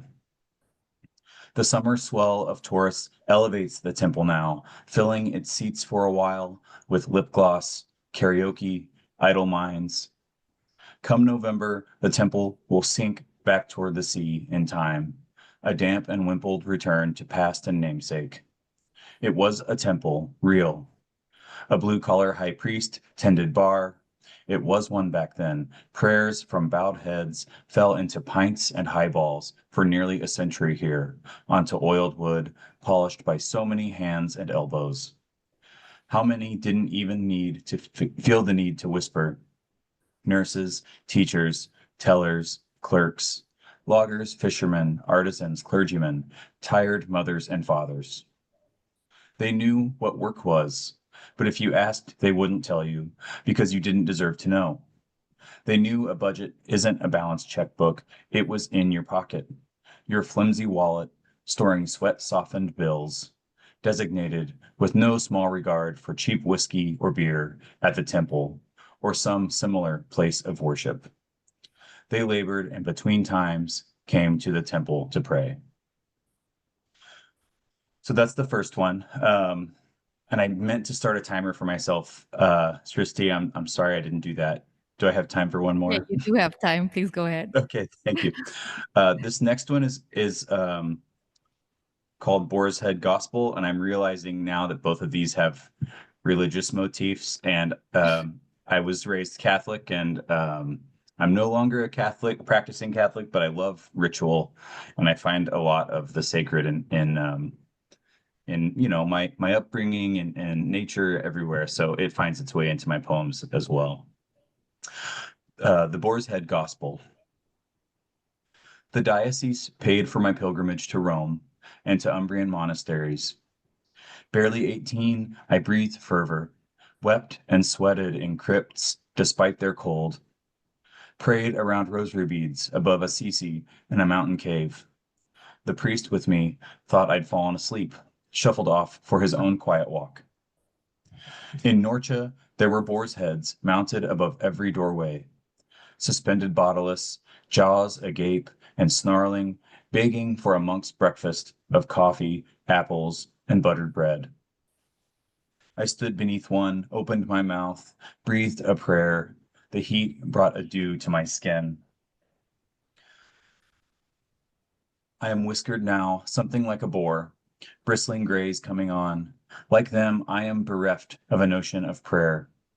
As they went silent, so have I gone from hymns and chants, yet I am not deadened.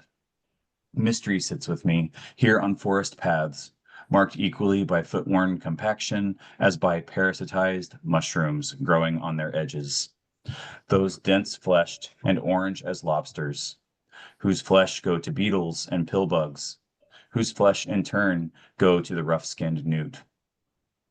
Here, between compulsive waves and the squatting coast range, where marine layer fog blankets all, a daily myrrh shrouds the land in questions. My prayer is a wild red huckleberry. It cannot be cultivated, yet it springs forth from entropy into impossible multitudes. Thank you. Wow. Wow, that was brilliant. The imagery was really good. I think I'll have to read it a couple of times to fully understand because there was a lot of words and things that I didn't quite catch, but Sorry. it sounded lovely and I got the context of it. So thank you so much for sharing. Um, Next up, we have Himank Garg. I have known Himank for a while now. He has been a part of our writing retreats, which we host all over India. And Himank has also been to Delhi, where he attended one of our workshops. So, Himank, the stage is all yours. Hi, good evening, everyone. Am I audible? Yes.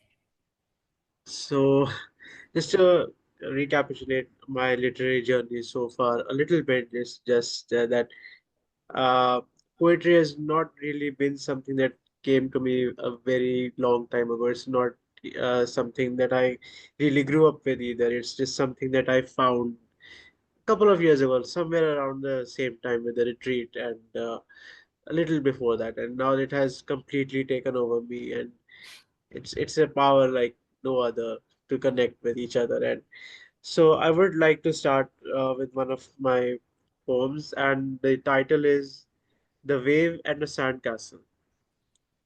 Ebbing, breaking, raging, you're that wave coming to my shores.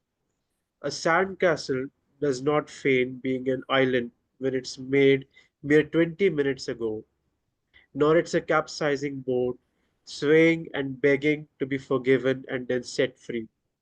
It's a promise to the child, at ease against your storms wild, raging, crashing, ebbing. You're that wave coming here, assured that I, the sandcastle, wait for you to annihilate that innocence buried deep, 12 feet below, as you sweep clean my granules, ashen white. With that child's cold hands held tight, back to oceans now we come, as one laid to rest at home, ebbing, breaking, crashing. You're the only one left ashore until another infant builds their own castle of sand. With your feet firm at your spot, can you hear your playmates lost? So that was one of them. And I would like to share a very small poem that I just translated from Hindi to English, or rather transcreated it from from one of my very old poems, and I have shared it for I guess publication for after uh, this collaboration of this event. So it's a very small poem, and it's the title is the very first line of the poem itself. Her songs been churned from the god's shame, nectar echoing. So here we go. Her songs been churned from the god's shame, nectar echoing in the dungeons of my throat. The day I named the pain as hers, my heart took a flight with a song, a marriage locked in her chest. Now I can't be smitten even by her charms and giggles, girl. I've become faithless. So that's it. Thank you, Himank, for sharing. I wonder how that sounds in Hindi. I always like to see works of translation. And thankfully, I'm multilingual, so I can read a few languages. And it's always very interesting when a work is translated, because I want to know if this essence is still true to the original work. So please do share it with me at a later point so I can read both the poems. Um, Absolutely. Moving on, we have Sharon Dolin next.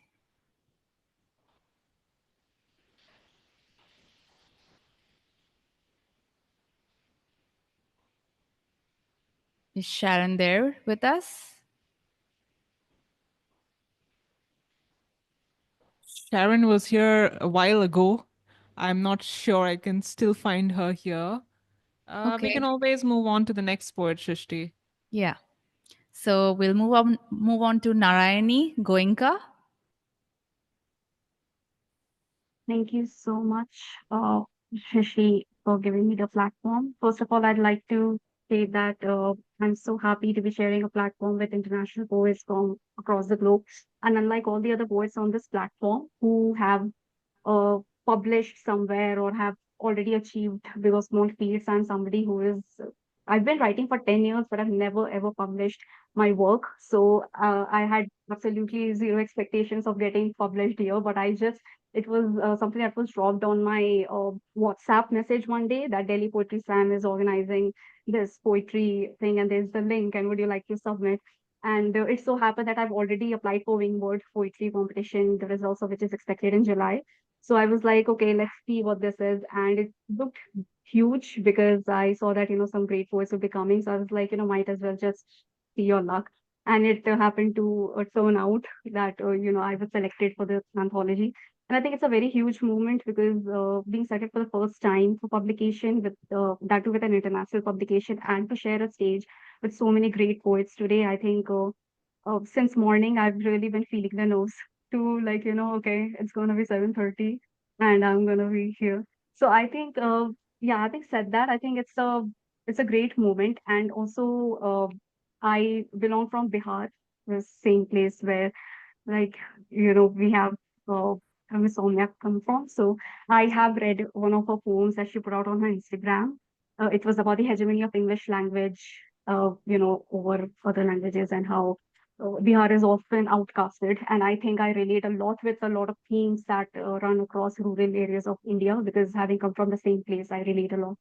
But I think if I talk about my relationship with poetry, I think it has changed a lot over a period of time because I started writing poetry in grade 10, where I was writing to just get myself out of the monotony of studying for long hours because I was preparing for my board exams, which is a very big deal. But then over a period of time, I think I got into journalism. So there was a lot of activism around me. And that is when my topics of writing poetry kind of drifted towards these things.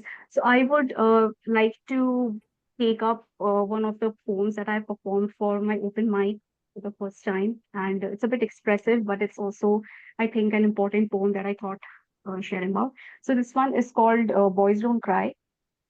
And yeah, so I'll begin. Boys don't cry. But did you hear of my neighbor's son who fell down from his bed and bruised his head and cried as he bled, while people around him said, "Oh, are you even a man if you're crying over a little lump on your head?"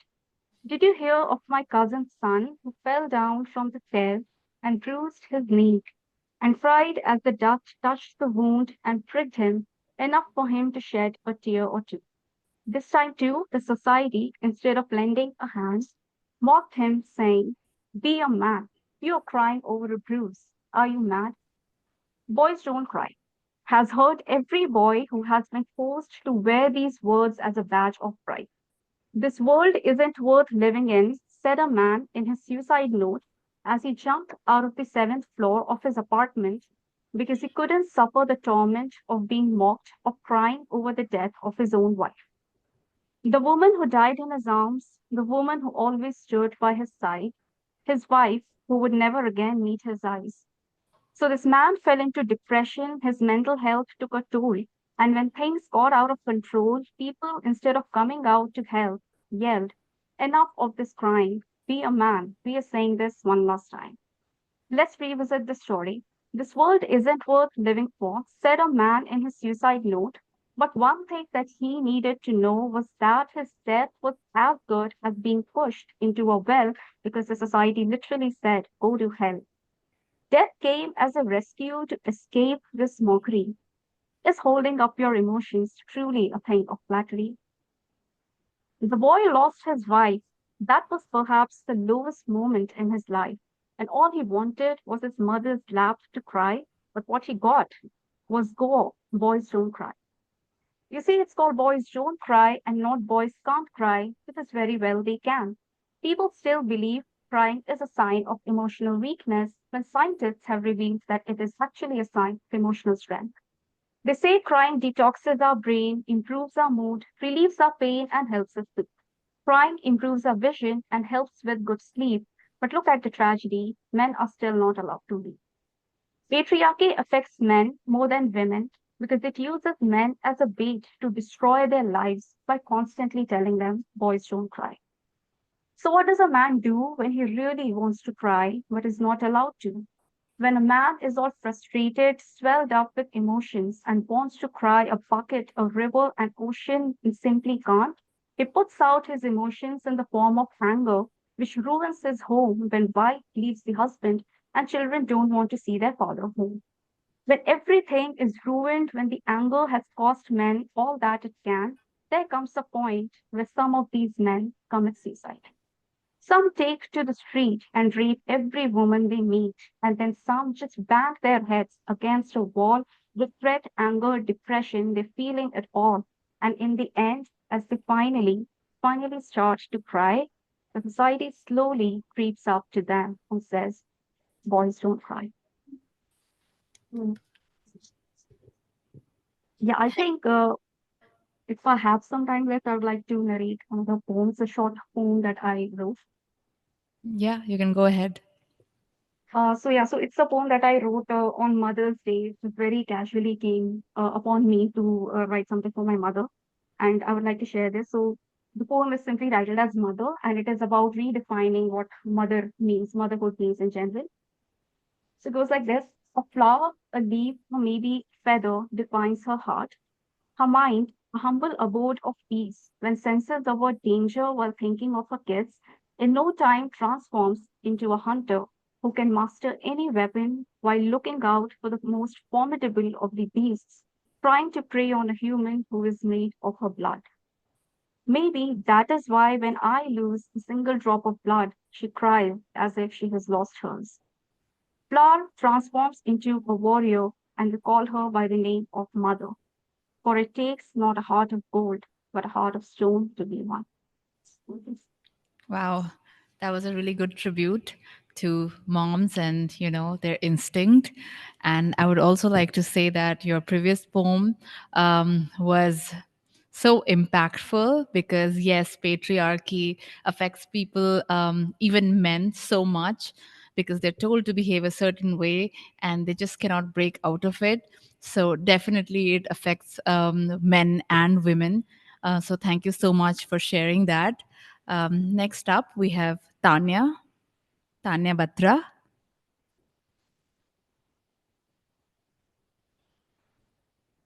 Hey, Shrishti, I'd just like to request if I can go maybe 3 or 4 poems later, maybe around 20 minutes later. Actually, I pinged Saumya, Okay, but I've okay, not received a response. okay, okay, fine. I'll put you in the end. All right. Thank you. So then we have Peter Mike. I don't know if I'm pronouncing the last name correctly. Um, You're close. It's actually pronounced Maeck, but okay, nobody gets it right on the first try. 11:30 क्या 4-5 बजे यार. Tanya, Tanya, please mute your microphone. Yeah. Yeah, okay. I'm Peter Maeck. I'm a writer of poetry and plays and novels, and you can look at my name on Amazon and find out what those are. I'm also a photographer, and every single day I put out a new photograph that I've taken and then processed, and I'll put my website down in the chat after this.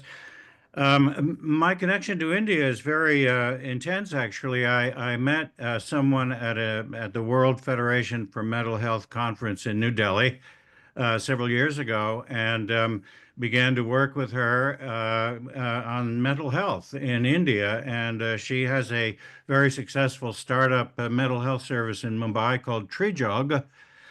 And the poems that I'm going to read today really arose from my work in India and particularly in Mumbai. So here we go. The first one is called Euphonium.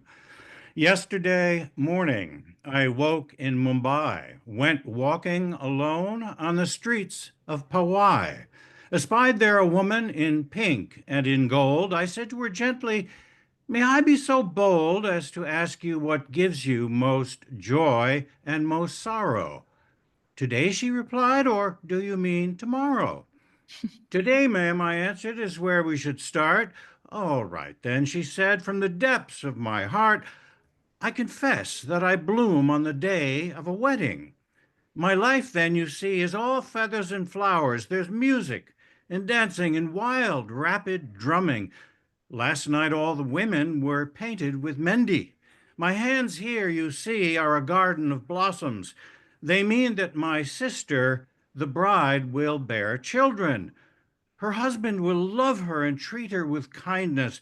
His mother won't scold her when she burns the roti. I feel rather sad, though. Today will pass quickly. Tomorrow I won't be in pink and gold finery. I'll ride in a rickshaw, inhaling the diesel exhaust from the tailpipes of trucks, all marauding through traffic which lurches and grinds, and the honking of horns makes me deaf. I arrive at the office, still hearing that blaring. I smell of the streets. Now I sit at my desk and accept. It's all gone now. My life isn't really a wedding forever. With clarinets laughing, my heart like a soldier in step with the drumbeat, the blurting euphonium goading the tempo, the fizz of the champagne is making me witty. I'm normally not all that funny, see, but I've had my last sip. My sister's a wife, after being my very best friend all my life. In the mornings I'll wake in the bedroom we shared, abandoned, alone, as if nobody cared, as if no one remembered her raggedy twin, my pillow, my suckling. I'm here lying in, after birthing no one, my saddest transgression. You see me arrayed in postpartum depression, the virtual kind, since I only gave birth to the dream of a child, for all that was worth, which was nothing. And so just as always I mourn one more pretty pink dream on arrival stillborn. The next one is called This I Am. The mind, we discover, does not live alone, high away in a cold ivory tower. It dances in step with the flesh and the bone in a delicate balance power. A brain is the gray matter. Neurons and cells we can weigh to the last milligram. A mind is the tune that emotion impels and allows us to sing This I Am. What I am at this moment is giddily glad. At the same time, I'm somber and blue. The things that brought happiness now make me sad, and my craziest fictions are true. While you are enthralled to yellow lunacies, I'm fog-bound in red. While you thaw pack ice with your lighter, I use salt instead. We're a pair of honest rhinos, clothed as lying sheep, wolfing down Miss Riding Hood while sparing Lil Bo Peep. Guess we can't get married now. Each other we'd devour. You consuming Mushy Park, and I my sweet and sour. Hope those springs eternally when we're all black and blue. You want to rise and shine again? Well, here's just what to do. Use grounded outlet only, then let slip the tug of war. Let me be your one and only for 3 minutes, maybe 4. You mean more to me than salad. I'd be lost without your brains, and your poncho's not invalid for protection when it rains. Is my weekend shining loudly? Is the mustard running clear?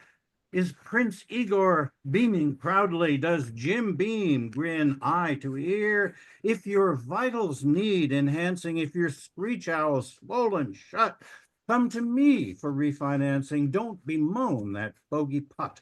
I am here to be your backlog. I will always speak ad rem. Why is that? A valid question. And the answer is, je t'aime.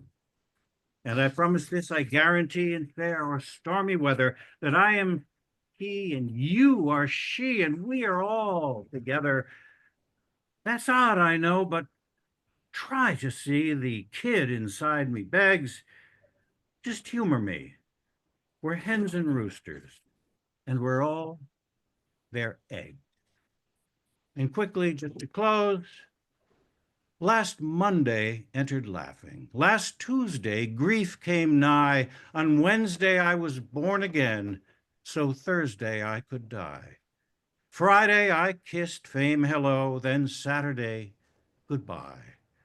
Now Sunday, I have just 5 questions. Why? Why? Why? Why? Why? Thanks. Thank you, Peter, for sharing. I think you're quite a storyteller in your poems. And I think someone said that, the meter and the rhyme is just amazing. I could feel it. I almost felt like I was in one of my English classes and the teacher was reciting a poem of some very well-known poet. So that was really a great experience to listen to your reading. Thank you so much for sharing. Next, we have Rebecca Cook. Hi. Let me turn this off real quick. Oh, okay. Everything. I hate technology. I think everyone does. Okay. All right. I have a couple of poems I'm going to read to you. And one of the things that I'm doing, I always said I would start my own religion, and I'm wondering if I'm not starting to do that. And I just want to say, if you cannot accept the God or gods that you were given, if you can't bring yourself to believe in that, you can always make it up the way you want it. So this is called The Invisible Cat and the Bride of Heaven. When my mother pushes me into the world, God catches me, suctions the water from my nose, blows gentle breaths into my mouth. He says, my lily, my sunrise, my perfect rose. Standing at the crib, he sings to me, grasps my chest and wriggles me gently, spins the great mobile of space, blue, gold, and black. I float all night on a silver lake. In the morning, he dresses me in cotton and lace. With one foot forever rocking my cradle, God lifts up his hands and flips open the hinge of this house, sets a golden stair inside my room, teaches me up and down and holding on. He says, you are the golden swan, yours is the gilded crown. God rides the school bus with me. We keep to ourselves, no one can see. In the girls' bathroom, I see him on the ceiling, upside down, a magic cat. I sit at my desk. He purrs in my lap. After school, we eat the sandwiches my mother leaves out. He rides the scooter into the kitchen, bumping into the cabinets over and over again until my mother puts a stop to that. I toss him the rinds and the scraps. He helps me take the garbage out. He holds my hands and spins me round and round. You are the echo, you are the sound. When my mother is finished with the wash, we run in and out through the watery chlorine smells and sun. We can't stop laughing. The sky hangs over us like a golden bowl. We are dancers, we are acrobats, flipping and soaring, swelling with air. We float up into the atmosphere. God walks sock-footed through the hallways of this house, my mother's stringent, dust-free expanse. I stay out of doors. I am the dirt, the dust. I am head to toe the muddy floor of the woods. He is a creek, a river. Water flows through his hands and over my head. You are washed. You are clean. You are good. Still, this house is angry and hot, full of snapping teeth and yellow hair. Mother looks at me with a see-through stare, raises her hand to my face. Her palm leaves a red scar.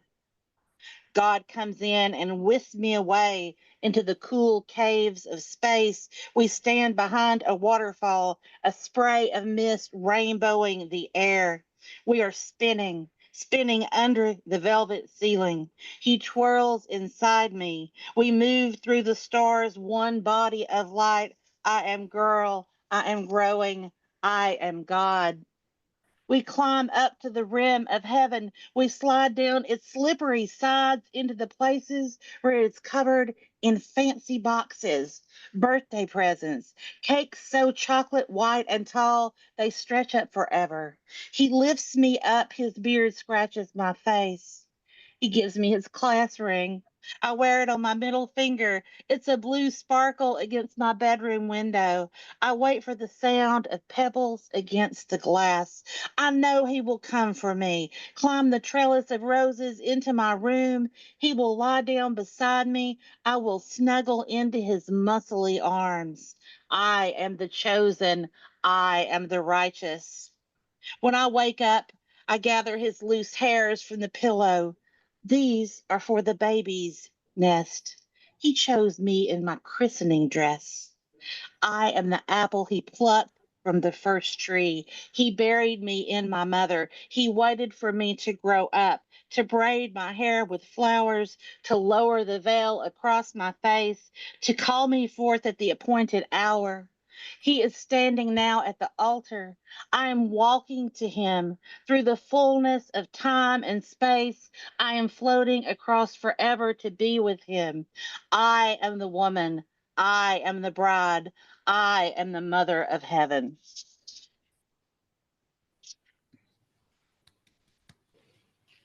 And then I have another one. I meant to set a timer too, so just yell at me if I You run can out go of ahead. time. We have time. Okay. Okay, so this one is called Waking the Moon. And I just want to give a real shout out to Substack. And if you guys are not on Substack, you need to be. And it is, I cannot believe the things that are happening on there and the kind of wonderful community of writers I've been able to find. So come see me on Substack. This is called Waking the Moon. I've seen the moon go wandering, larking through the apple orchards, swilling up hard cider, sneaking cooling pies from window sills. I've seen the moon stick out her fat tongue, her face full not of cheese, but mounds of sweetest cream and candied nuts. I've seen the moon licking her own sweet face. I've seen the moon doing up her hair, puckering her lips rosy red and glossy. I've watched her dress to the nines and strut out along the boulevards, sashaying and swaying her sassy sass. I've seen the moon stop, lean against a lamppost, and wink down at me, throw down kisses to me. I've seen the moon dance surreptitiously and naked against the stars when no one is looking. I've seen her drunk on atmosphere, running her hands the length of the blue sky, running her hands round and round her ribald, debauchous body, bucking and rearing. I have seen the moon gone galloping. I've seen her pregnant as anything, waxing so yellow, so full to bursting, blood red against a black sky, birthing a litter of baby moons, suckling them at such ponderous breasts, such soft and robust, mammasome love. I've seen the moon toss her little boomers into the air, then watched her suckle the postnatal stars, soak the bluing into their nappies, breakfast them burp them, and send them packing across the galaxy. I've seen the moon shiversome and lonely, watched while she pulls her nightcap down over her face. And while she lies dreaming, cold, silent, and blue, I reach up and lift her from her perch, pull her down and cuddle her coldness, stroke the rough stone of her belly, place my hand atop her heavy heart, and wake her up. I love the moon lately. I guess I'm out of time, so that's good. Thank you guys. Come see me on Substack. I'm going to put my stuff over here. Yeah, thank you so much, Rebecca, for sharing. I was totally consumed by your reading. Like, this was such a wonderful reading. I think you're on Substack, but you should also have your own podcast. I guess people will tune in, subscribe. You are just an amazing poet, and your reading was just incredible. Thank you. Thank you so much. Next up, I'm going to try to fit Tanya here. Tanya, are you here?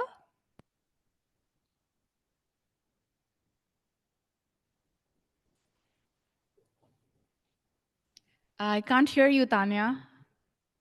Can you see if...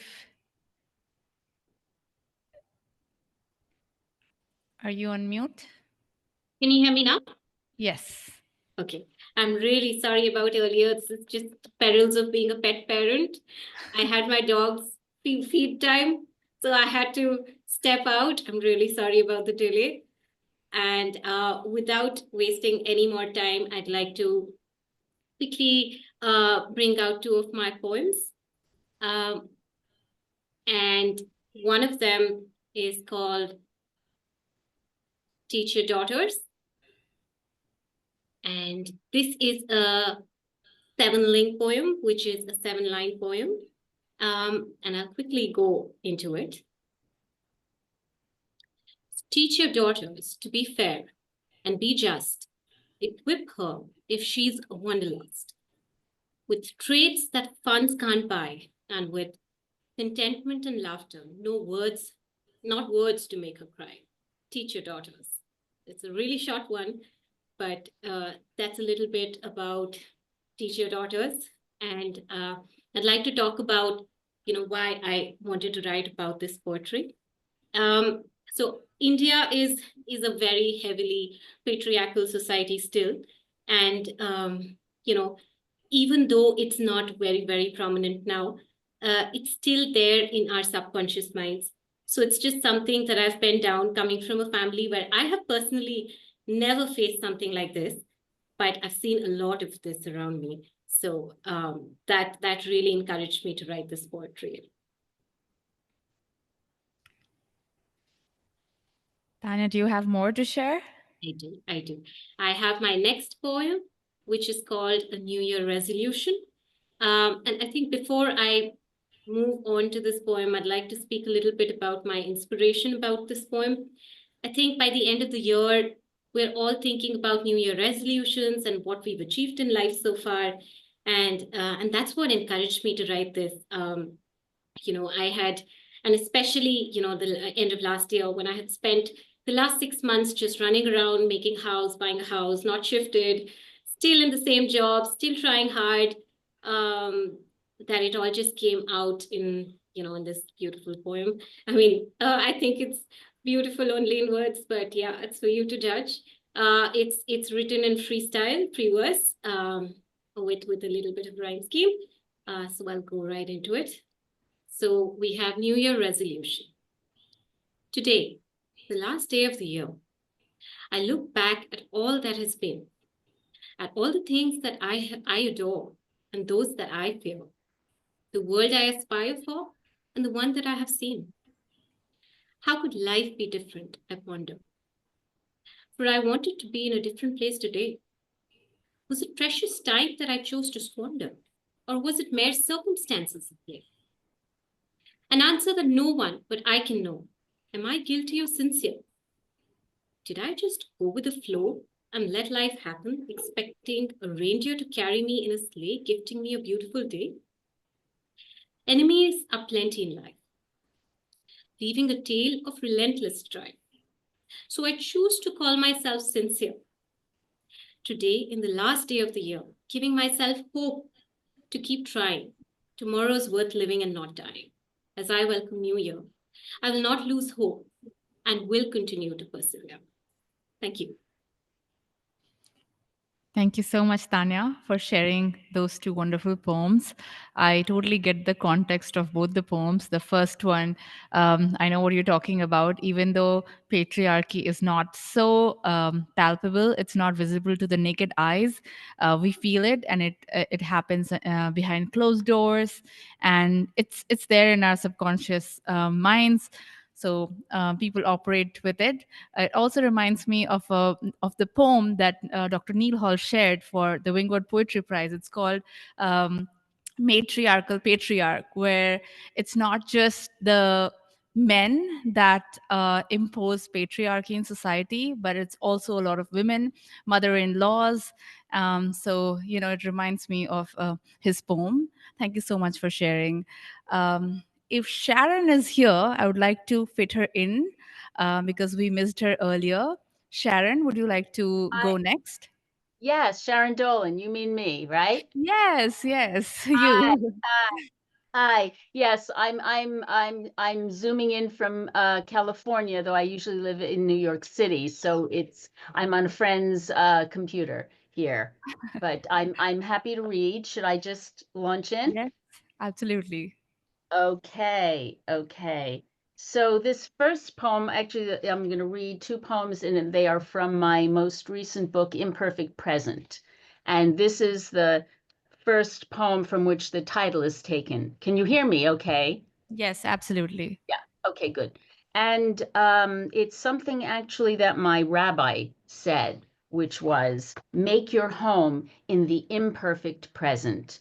And before I read it, I just want to say that within the poem, I mention the etymology of Moses's name. So you won't hear the name Moses, but you'll hear the etymology of the name. And I think then everything else is clear. And you'll notice that I use anaphora. I use a repetition at the beginning of lines, so you'll look out for that in terms of the rhythm. Make your home in the imperfect present. How many times have you thought, this is not it? When will my true life begin? How many times have you awakened to one more stage rehearsal for the main event that never seems to happen? If this is it, the tablets of your life broken, then reconstituted, so instead of God writing, a stuttering human whose name means drawn from water, incised the words you live by. If this imperfect, not as you had expected, is the show, if all your life could be lived in the improvised now, like the time you were awakened early in Bologna, brought before a class, unprepared as you were, to read and speak, and because you had no time for anxiety to take your breath away, you stood and read and spoke into the moment. If all your mistakes are not retakes filed away for the perfect cut, but the mosaic you are building from the shattered pieces of some inconceivable whole. Whole, W-H-O-L-E. Thank you so much for that. Do you have one more poem to share? Yes, I do. There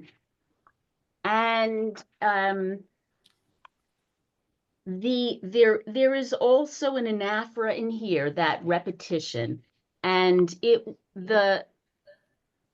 so that rhythm, even though the poem has nothing else in common with Gertrude Stein. It was inspired by a Gertrude Stein, the opening of her poem, If I Told Him, a completed portrait of Picasso, where it begins, if I told him, would he like it? Would he like it if I told him?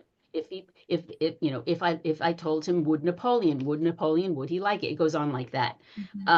So this has that, and this is a kind of playful meditation on my origin, and it's really, well, it's part serious, part tongue-in-cheek. You'll see what I mean, and I don't think you need anything else, no other information. It's called If I Told You. If I told you I am Roma, if I told you I am named after my great-grandmother Sabina, and that Sabina is a Romany name. If I told you there is no DNA marker for Roma, but I believe my people are Jewish Roma. If I told you I feel Roma in my blood when I watch flamenco, and I have a common Roma blood type. If I know how to speak every Romance language but Romanian, and my Romanian American grandmother, who knew no Yiddish, knew how to say, cum va place, how do you like it, in Romanian. If I told you, that proves nothing and everything. If I told you I am related to a Hollywood gangster on my Romanian side, and you probably believe Roma are gangster thieves. If I told you I am a thief, and I am stealing my Roma identity. If I have never begged for a coin, never sat outside a subway or train station, though once, stranded in Boston, asked strangers for a bed, ended up on a bench in the police station. If I told you I slept in a tent or under the canopy of stars, if the rhythms of my clapping are Roma, and my people are from Iași in Moldavia, in eastern Romania.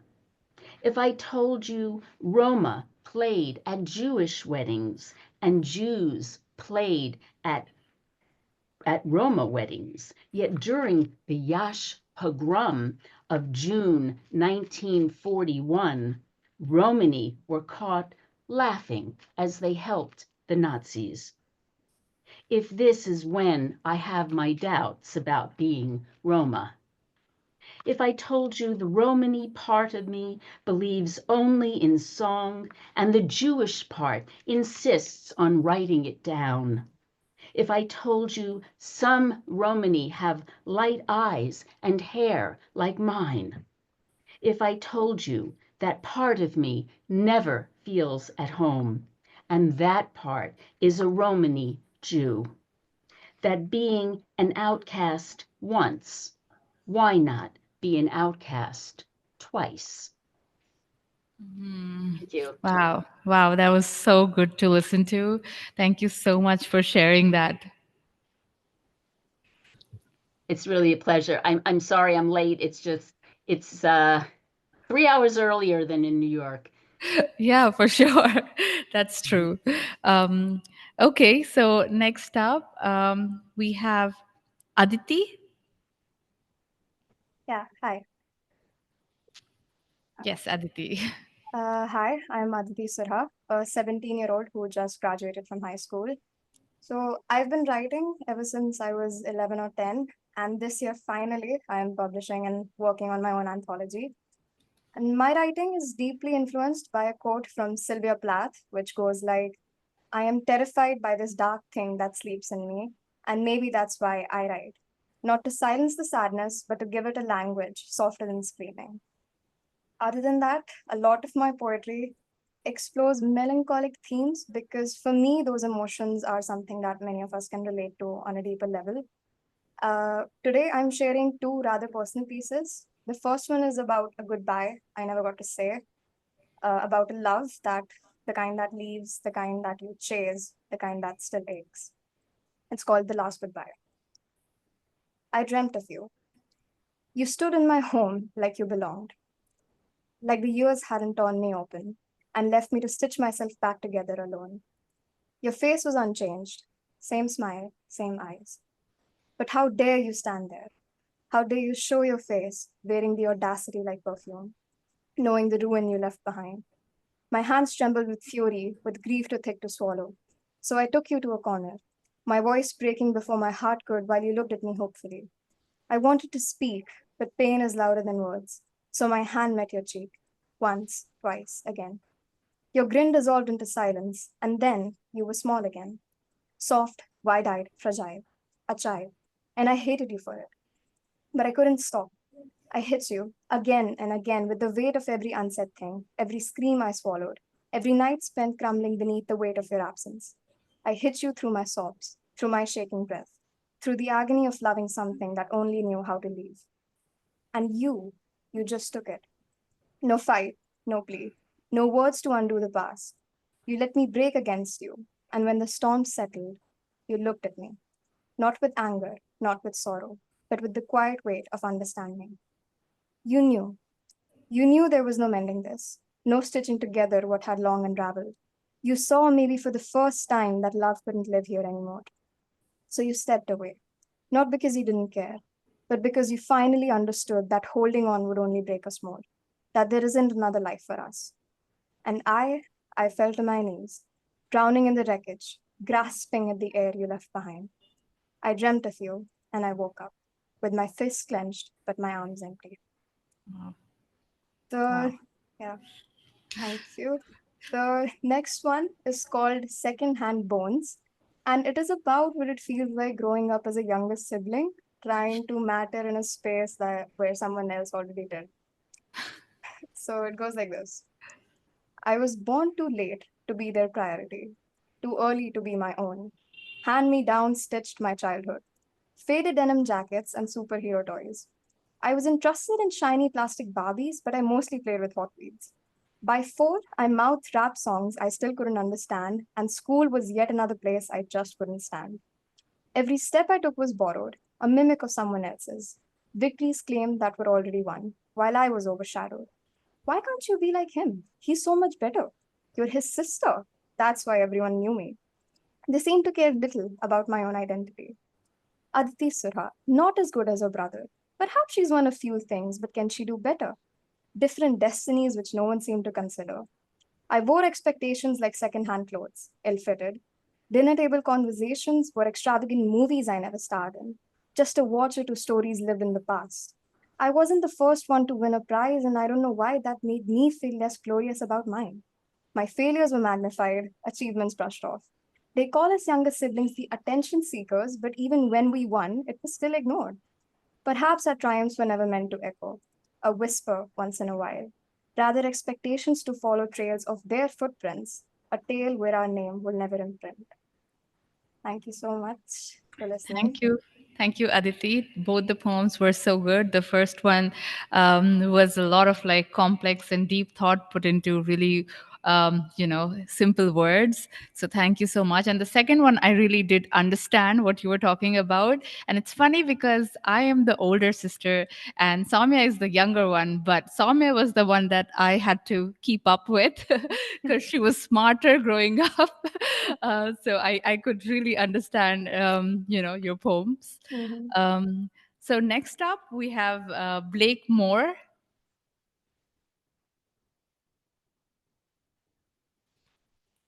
Is Blake here? I think she's here. Blake?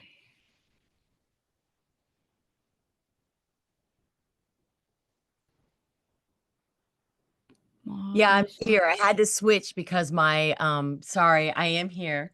I had to switch because my iPad, you couldn't hear me. I was answering, but you couldn't hear me. So Okay, here I now am. we can hear you. Thank you so much. I have to say okay because I just switched. I'm so glad I had this computer close by. Whoa. All right. So I am a poet. I live in Northern California on the Mendocino coast. I know Joan, so it was nice to hear you, Joan. I am a teacher, a poet teacher. I teach poetry in the classrooms, and I also run a poetry and jazz series, and we had a really great evening last night. So it's been monthly, and I've been running it since 2002. So it's a really fun series. So I'm going to share 2 poems. One of them is from my latest book. It's called Dystopia Unplugged. I don't know if you can see that. It's a very rainbow, bright color. It's got some really deep, some harder subject matter. So I made it colorful on the outside, so you feel like it's going to be, you know, you're soothed while you're listening and reading. This is called Dropper Full of Wake Up. I need some juice, some kind of love squeeze, perhaps with a splash of clean water to cleanse my palate of the noise cluttering its coherence. My heart beats a paintbrush, arcs wide swaths of color, releasing rainbows in every direction, its prism revealing short straights, 90-degree corners, Pac-Man eating his way through the minds. We just want to get back to normal, we all say, leaving me no choice but to get on my knees, love every blade of grass as if it were my own. This earth needs more of us, people willing to stand in the line of hate and love anyway. Tell the masters, the slaves, there is no victory when people cower inside, throwing stones at neighbors they once loved. Perhaps they still love them. In this confusion, we are not so different, the haves and the have-nots. We are not to blame. History reminds us the meek seek silence in the prisons others put them in. Powers shackled, but never subdued. There is a star inside each and every one of us, a star so bright it shines despite the dull dim of the default dream devised through decisions deferred. Even then, nobody can destroy the essence of who we are. We are born into death as if it is something to conquer. Let it be known, I will not ride a dystopian train. I will not succumb to a new normal. I will not be reset, repurposed, recycled. My papers are within, fused to this flesh like lightning. My only master is the mystery waiting behind my last exhale. Until then, my eyes are open like my heart, embracing community ways, body ways, touch ways. This star expanding in symmetry, our numbers counting to 1. Thank you. I'm going to read one more, and this one comes from this book, and this is called God Meet. I don't know if you can see the title, God Meet. I think it might be mirrored, so you're not going to see it up. You're seeing it backwards. And this poem, I live in a rural area, but I was born in LA, and I've lived in London and in Tokyo. And so I kind of left a life that people didn't expect me to leave. This poem's called Country Life. There's no such thing as hiding if you live, though I hear hints growing between the questions, acquaintances wondering if I'm hiding in the woods, ignoring the world, my urban conventions, sideways implications making it hard to be honest. Admit I live away from human luminescence so I can curl up to stars, wake up with myself, dream laced in trees and visible breath. Out here in the country, I am a dirt road cut from the arc of the sun, tracing population epics into the spiral. Buddha genes, pterodactyl thoughts, alive bones twisting through rivers of time. And I will circle these waters until I am fished into silence. Until then, I refuse to dry up, refuse to hide in woods or concrete, or listen to soul brokers telling me to sell high, sell out, sell myself. Instead, I write off any game with man-made rules, cut my losses to live in the ledger of my own accord. Living out here, I accidentally forgot how to do the boring brutality waltz. I have learned to pick up the knife by the handle rather than the blade. I don't cry so much as each root is ripped for pavement. Don't watch the bedrooms stack atop each other so someone can get rich off my barely survivable wage. Out here, we can look at each other. Eyes are not for sale, even if our woods are. These words are on sale, cheap for those willing to risk everything for a love that can't be bought, purchased, traded, bartered. It might be learned. It isn't taught. No patched elbowing for tenure. There are too many dirty textbooks staining the wind with dead facts. Whose country is this, yours or mine? Can we divide it? How about this? I'll take half, give you half. Will you accept it? Is it enough? If you want more, it's too late.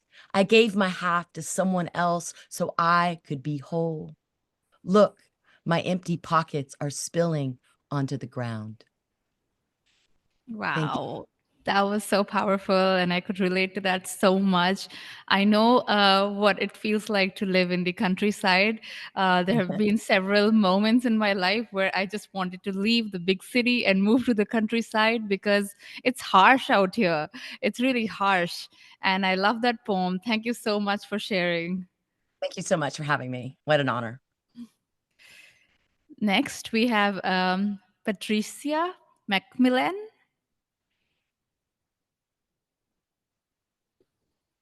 Thank you. What an amazing morning. I just haven't been able to tear myself away from these wonderful poets. And I keep changing my mind about what I'm going to read because things spark in me. So I live in Chicago. I grew up in this area, but I'm getting ready to move to the West Coast. So I hope I'm going to meet some of these West Coast poets in person. The first poem I'm going to read is called Class of 1973. That was my college class. So I started college in 1969, and the Vietnam War was going on, and boyfriends were trying to get out of the draft. Older boys in my class, they ended up with a lottery system. Anyway, so this is looking back from after college. It's called Class of 1973. What wouldn't occur to me until later was that the men I'd eventually learn solfeggio from, or follow into the automatic car wash in Dad's Oldsmobile, or sell Kodak disposable cameras to, would have, some of them, flown those missions over Laos, chased those half-naked children through those jungles, cut off those ears, not because they grew up wanting to, but because they had unlucky birthdays or skin color and didn't know what we were getting into, had no one to tell them what frat boys taught each other, like how to get shit-faced on the day of their physical, how to pretend to be asthmatic or gay or too tall because someone said there were rules for too tall, and how girls like me would never treat them like heroes, not because we didn't love the Stars and Stripes as much as our parents did, even if we did smoke grass and listen to the Doors, but because we were pretending, or at least I was, to be pacifists, just like our boyfriends pretended to be. And this one, I hope it won't be offensive, but like many of the poets who have read today, I make up my own gods and my own stories. And this one is not completely made up. It's about Kartikeya, the older brother of Ganesha, the elephant-headed Hindu god. It's called When We Were a Holy Family. Those were the happy times before little brother was born. The three of us in the kitchen at breakfast time, father reading yesterday's cricket scores, Shiva stirring khichdi, asking nothing for herself, not even a place to sit, and I, Kartikeya, gold-toothed, bright-colored, born of the river Ganges, seated in the high chair, not a spot of saliva marking my bib, the one with the choo-choo train motif. Of course, parents will want more. Of course, conflict will ensue. But why Ganesha? Why the horrible accident of that one's babyhood, centering all attention on him? Why my relocation to the straight-back chair, Ganesha now elevated, angelic tusks shining, astonishing trunk curled around a sugar plum dessert? Were we not still the same family, Shiva, Parvati, and me? No one has ever apologized for this. Wow, that was wonderful. Thank you so much for sharing. I mean, I had no idea pleasure. you understood the whole story of Karthik and, Ganesha. And honestly, in Hindu mythology, we have a lot of stories where Ganesha and Karthik were competing. So, yeah, they were Yeah. competing. They were competing a lot because, Ganesha always wanted to, Karthik always wanted to be the favorite child. So I don't know how you got the Oh my context so gosh, right. I don't know how I got that either. I should have said I'm the middle child. I'm the middle of three girls. So I got it from both sides. And obviously a lot of me is in that poem. Amazing. Thank you so much for sharing that. Thank you. So now we have three more poets left. We have Mahi Kaur next, Mahi Kaur Chauhan.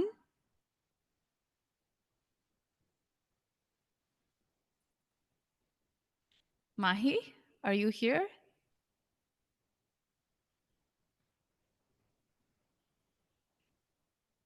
I think Mahi is not here. Okay.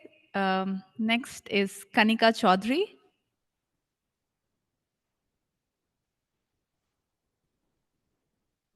Is Kanika here? Okay, I think they couldn't wait. Priptal, is Priptal Singh here?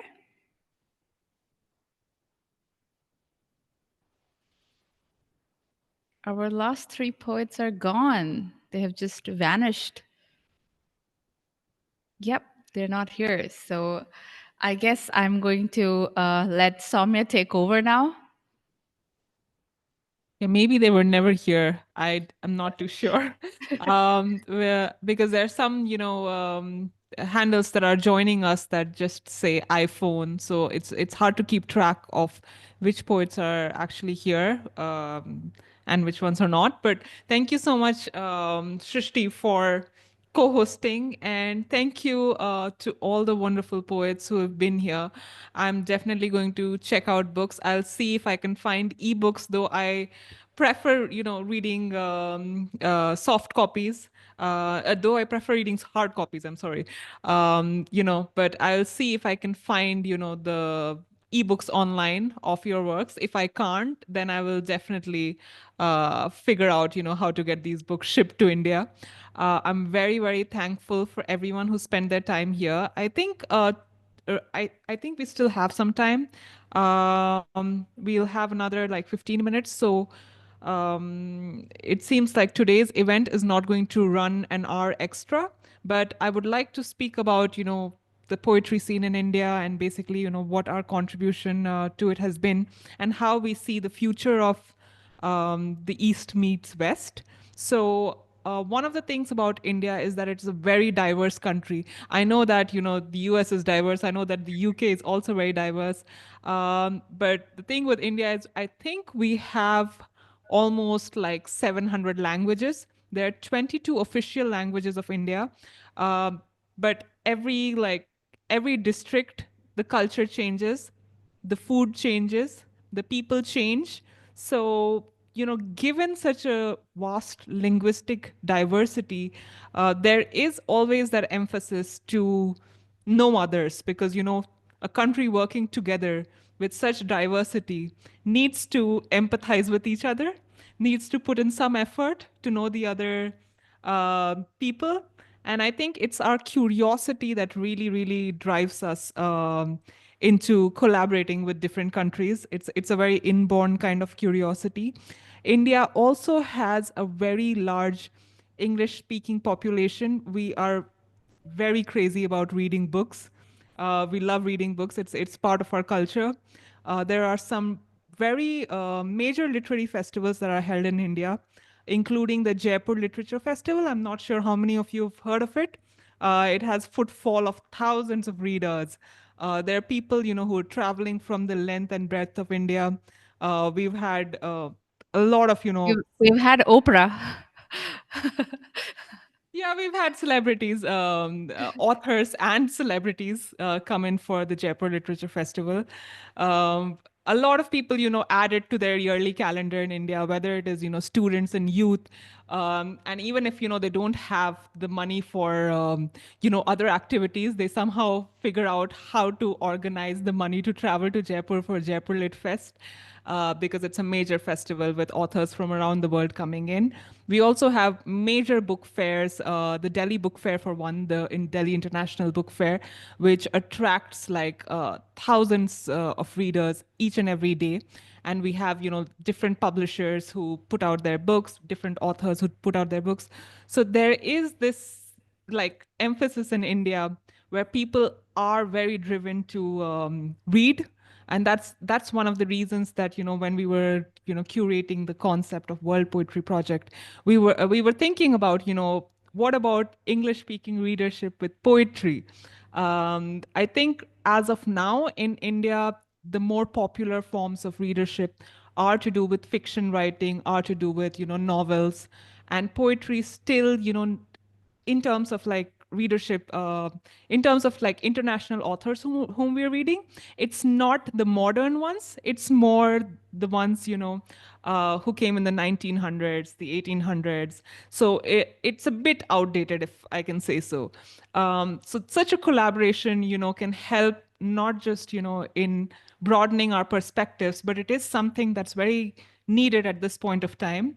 Shrishti, I would love for you to talk a little bit about, maybe the writing retreats that we've hosted, the international collaborations that we've done before, as well as, what have you felt in terms of like the Indian side, as well as, the collaborating artists who came in from abroad. What has it done for like us in general, and also for the poets who were part of those missions? Yeah. So I'll just start by saying that today, when I listened to all the poetry from, America, from Singapore, from India, I was like, okay, this is not what we're reading in schools and colleges, but this is what we should be reading, because this is what we are feeling now. So the now is very important. Of course, we have our past, our history that we need to remember, but the now is also very important. People talking about political things, these things really matter at this point of time. So that's something that I noticed from today's versatile reading.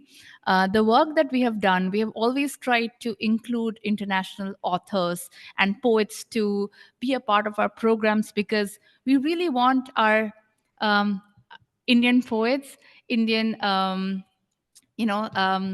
followers to know about what goes on around the world. So we started doing these writing retreats all over the country, and our aim was to invite poets from different parts of the world, and we wanted to invite poets that were a little bit different. Like, I know there's a lot of like Indians love American poets, Indian love British poets, but we also wanted to kind of invite poets from Jamaica or like African countries, because our interactions have been very limited with people from those countries. So we started doing that, and we had Jamal Jackson Rogers, who came to India 3 times. The first time we met him, he was here. He was invited by American Embassy School. That's when we met him, and then we really liked his poetry, and we wanted him to come to India for our retreats. So he came as a mentor, and the first time he came, everybody just loved him so much that we had to call him the next year, and then the next year. So so Jamal is kind of popular in India. So we like to invite poets. There have been so many poets from Finland. There have been poets from the US, UK that have come to India, and they have performed at our venue, and they have also toured with us. I know somebody mentioned Alok Ved Menon. When they came to India for their first tour, Delhi Poetry Slam managed it. We toured with them to different parts of the country. So we are very we want to learn, Indians want to learn, we want to know. As Saumya said, we are very curious. So today, getting to know the poets here, I think it's great that we're going to put together your works in an anthology.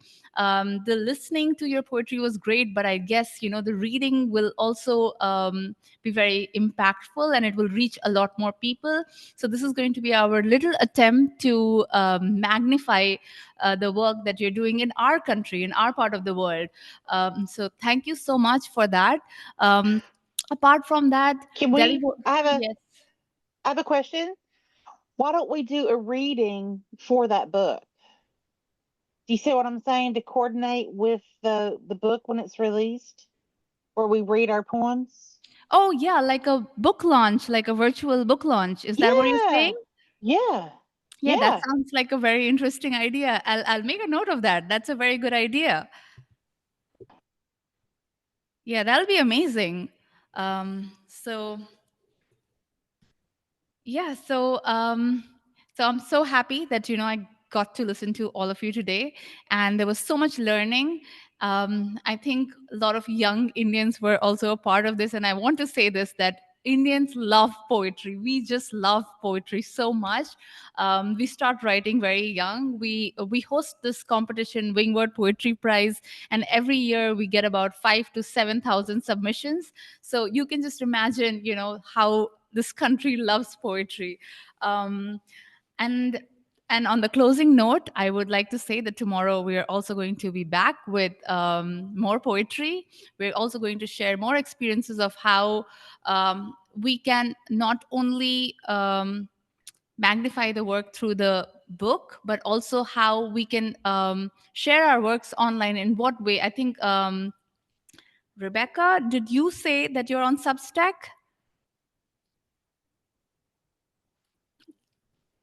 Right? So yes, yeah. I'm on Substack. Yes. Yeah, so there are so many platforms with which we can find one another. And the fact that you were on the internet, your poetry was on the internet, was the only reason we could find you. So we're going to discuss a little bit more of that tomorrow. And yeah, I am so grateful for your presence today. Thank you so much for making this day so great. Thank you. Wonderful. Absolutely wonderful. See you tomorrow. Thank you. Thank you. Thank you, Thank you. everyone. Thank you. Thank you. Thank you. Thank It you. was awesome. Thank you. It was It really was great. lovely to Very hear good. everyone. Bye all.